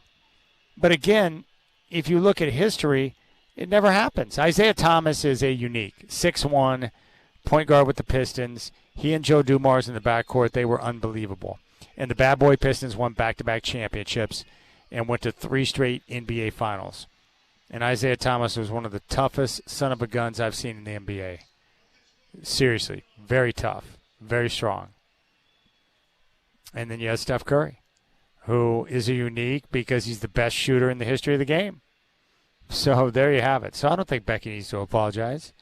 Brunson, the good thing about people like Becky and others who, criticized the move by the Knicks to get Brunson, that fueled his desire to go out and prove everyone wrong. And he set his sights on going to New York and winning a championship, and he fulfilled that. I mean, what more could he ask for? It's pretty awesome. All right, so the Blazers have a coach. The NBA draft is going right now. And I'll give you a quick update on what the latest is with the picks. A.J. DeBonsta went 1. The forward from BYU, Darren Peterson from Kansas, went number 2 to Utah. The Grizzlies took Cameron Boozer from Duke at number 3. Caleb Wilson from UNC went 4 to Chicago. Keaton Wagler went number 5 to the Clippers. Mikael Brown Jr. from Louisville went to Brooklyn. And Darius Acuff Jr. from Arkansas went to Sacramento. Atlanta is on the clock.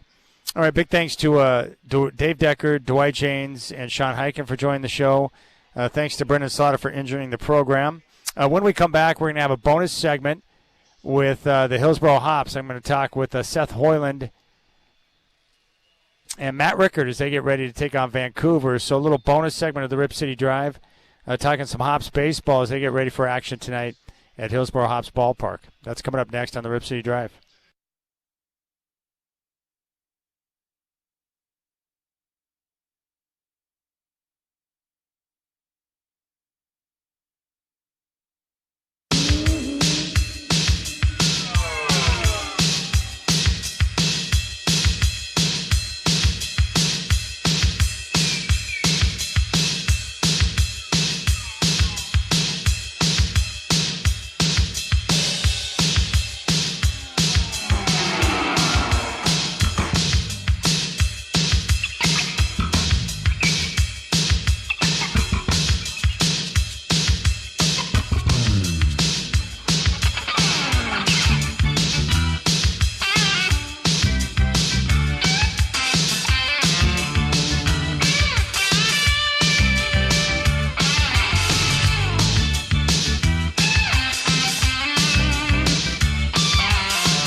All right, it's time to head out to Hops Ballpark as your Hillsboro Hops get ready to take on Vancouver. First pitch coming up at 6:35. The two guys who are going to be on the call, Matt Rickert and Seth Hoyland, who join me right now. Fellas, welcome back to the show. What's going on? What's happening, Chad? Hey, Chad, how are you?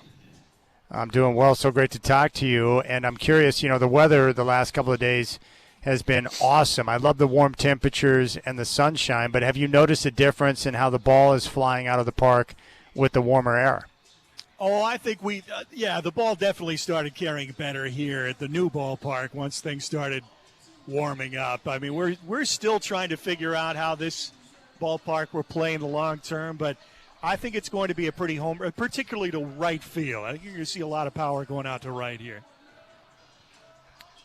That's terrific. The game tonight, what's great too? It's like, the last, 5 to 6 weeks since I've, been talking to you guys recently, like the Hops continuing to play good baseball, 5-3 on their last 8, but, as you said, as they get better prospects, continuing to surge forward. Yeah, this team is absolutely loaded right now with prospects. 4 former first-round picks and 2 from 2025, 2 from 2024 on this roster right now, and won 4 consecutive series in a row, which is really tough to do at the minor league level. So really bounced back nicely. The Hops were as low as 10 games under 500 in that first half, and have really turned things around, 34 and 35 entering play today. But the most important thing is to begin the second half, the Hops are 2-1, and the only loss coming off a home run, per se, Matt. It was a 340-foot pop-up to right field, and the park in Everett, of course, is high school dimensions out there. So that was the only loss in that 3-game span, but really looking forward to the second half. Yeah, we used to call those Freddie Funkos. It's no longer Funko Field up there, but the cheap home runs out to the 330-foot porch in right center field. Yeah, 330 to the power alley in right. Those are Freddie Funkos, and Anthony D'Onofrio, one of the lightest hitters in Everett's order, hit a walk-off 340-foot home run to right center off Brian Curley, one of the hardest-throwing pitchers in the league, to give Everett one of their wins last week. But, yeah, consecutive series wins, 4 of them, 2 on the road. So this team's really found a nice groove. You go back to May 12th, Hops have the best record in the league since that signpost, and they have the best team ERA in the league. At one point, we were last in both counts, and now we've got offense to go with that deep pitching. That's terrific. We're talking with Matt Rickert and Seth Hoyland. They're getting ready for the Hops. Coming up at 6:35, they're going to take on Vancouver. What do you guys think about the pitching matchup tonight with Nolan Perry and Wellington Aracena? Yeah, real good one. Two top 30 prospects on their respective clubs. Perry was the most dominant pitcher in this league during his stretch. He was pitcher of the month for May for Vancouver. At an 0.43 ERA in the month of May in 5 starts. But he's been roughed up a bit over his last starts. We may be getting him at the right time. He has got an ERA of nearly 9.5 over his last 2 starts. He took the loss last week at Spokane. Didn't get out of the 3rd inning. Meanwhile, Wellington Aracena, when he's been on, he's been outstanding, but he's been somewhat erratic for the Hops. It really comes down to command with him. 26 walks in 44 and 2/3 innings, and they've come in spurts, but he's got a fastball that hits 98 and a really nasty cutter. If he's commanding his stuff, he's very tough to hit, and he's tough to catch, too. He leads the league in wild pitches, so a bit of a challenge for his catchers. But we got a really good one now. Not that we didn't before, but Alberto Barriga, the Hops' 21-year-old catcher from Mexico, maybe the biggest surprise on the team this year. Outstanding defensive catcher. He's got a caught stealing percentage over 40% in his career, which is ridiculous. You just don't see that anymore, particularly with the recent rules changes, making it tougher on catchers with the lack of disengagements for the pitcher and the bigger bases. But what we didn't expect was him to hit the ball so well. He's coming off a year where he hit under 200, but he was leading the Hops in home runs. He's been promoted to Double-A, but the newcomer is another catching prospect. He's just 20 years old, Carlos Birahonda, and he's hit 11 home runs. So he's actually hit more home runs than Barriga. He hit one last week, his first with the Hops. But it was his work behind the dish that really impressed. In that narrow loss that we lost on the D'Onofrio Freddie Funko, Brian Curley pitched out of a bases-loaded jam with nobody out in the 8th inning, and Vino Honda stopped 3 balls that kept the tying run from scoring in that inning, and I think 4 stops, really tough stops behind the plate on pitches in the dirt. So he's a really good-looking catcher, and he can hit. Hey, Seth, I know that, well, tonight would be bad for me. It's good grades night at Hops Ballpark. They wouldn't allow me to get into the park. But I know you got Star Wars night coming up. But what are some of the other things coming up on the schedule that are pretty sweet that people should check out? Oh, yeah, we got a lot of good stuff coming up this weekend. Star Wars night. We also have a Toy Story night. Both of them were kind of a co-branded night where there'll be, action figures and stuff here. So lots of family-friendly stuff. And then, of course, the kids run the bases after every Saturday and Sunday game. And then this is one of our longest homestands of the year. So our first of 12 here tonight. So we play today through Sunday. We'll have the lone off day on Monday. And then we'll welcome Spokane for the 4th of July weekend. And that's really going to be a great weekend here. We play on the 3rd and the 4th of July, which usually is not the case. We'll have back-to-back firework nights. There are only 2 firework nights of the whole year. Very limited tickets remain for those games, so that'll be next week. But just kind of branding it as America's 250th, kind of just a party for the whole weekend. There'll be all sorts of different beer vendors and fun going on here at the ballpark next week. So, yeah, the 1st to 12 here today, and with the only off day being on Monday, definitely still can get out to the ballpark, and all that info on HillsboroHops.com. That's pretty awesome. I wanted to ask you guys, I was curious because you guys are big baseball guys, but a couple of days ago, Bryce Harper, he hit for the cycle, and it was already like the 5th inning. He already hit for the cycle. It's pretty amazing. But, I saw a combined no-hitter once up in Seattle with the Mariners and Dodgers, but, what is something that you guys have seen or would like to see in a baseball game? Would it be a multi-home run game? Would it be a no-hitter? Would it be someone going for the cycle? Like, what's a great feat on the diamond that you would like to see with your own eyes? Well, sadly, no-hitters, perfect games, those are exceedingly rare at this level because of the pitch counts. Once you get deeper into the season, like past the midsummer point, pitchers could stretch out a little more, but it's really rare for a pitcher to be able to complete 9 innings. They'd have to be very efficient. So not that we actually had a no-hitter on the Hops, Kyle Scapel in the very first year, 2013, but that was late August. He wasn't a prospect. The team was kind of out of contention.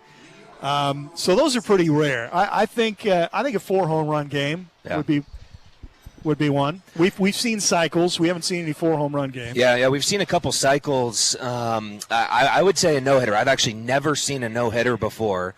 There's been a couple in our league since I've been here, one of them being a combined no-hitter. Again, that would be the most common, the most likely at this level. But actually, a couple years ago, a starting pitcher for us by the name of Jose Cabrera, he took a no-hitter into the 9th inning. And actually, Jose Cabrera made his major league debut for the Arizona Diamondbacks on Sunday. He threw 5 scoreless innings for the Diamondbacks. So I believe he's the 73rd former Hop and the first pitcher that we've had make it up to the majors in quite some time. So he is pretty solidified in that Diamondbacks rotation now, so keep an eye out for Jose Cabrera, but I think he's the closest I've ever seen to a no-hitter, but I definitely want to see one.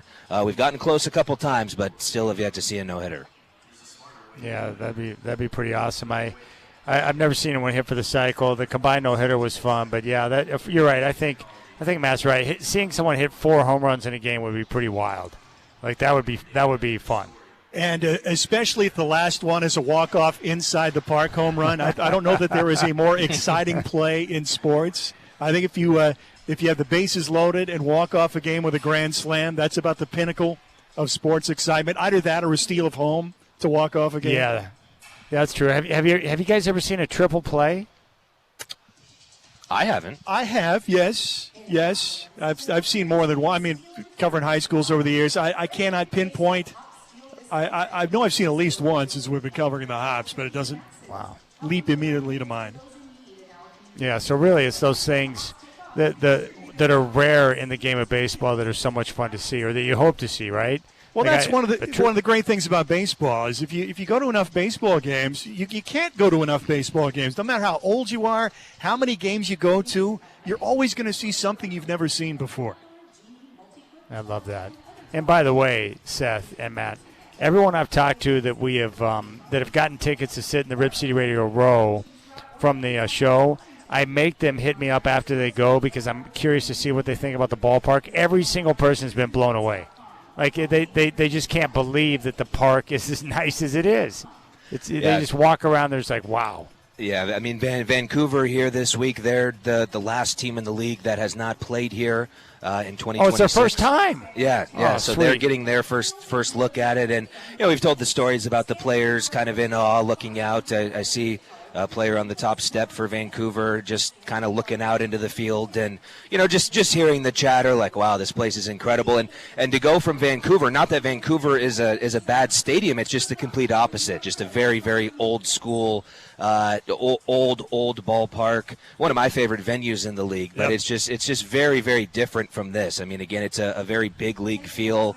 Again, it's always cool. We had a rehabber last week, Max Kepler, longtime big leaguer, and he said if he closed his eyes and walked in here, he'd think he was in, a spring training complex or a AAA stadium.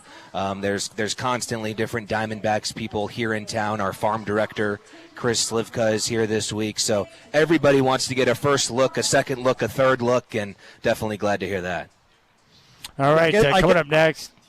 Oh, I was going to say, I guess the difference Matt. between Nat Bailey Stadium and our park is like being in an historic old Victorian home and then going to a brand new mansion. Yep. Yes. Yeah, it's different. They each have their charms. Yes. All right. Well, I'll tell you what, Seth and Matt each have their charms, too. They're coming up next. We got Vancouver and Hillsborough on your home of the Hops, Rip City Radio 620. Guys, I appreciate your time. Enjoy the call tonight. All right. Thank you, Chad. Thank you, sir. Appreciate it. All right, you guys enjoy your Tuesday evening, and I'll catch you tomorrow on the Rip City Drive on your home of the Blazers, Rip City Radio 620.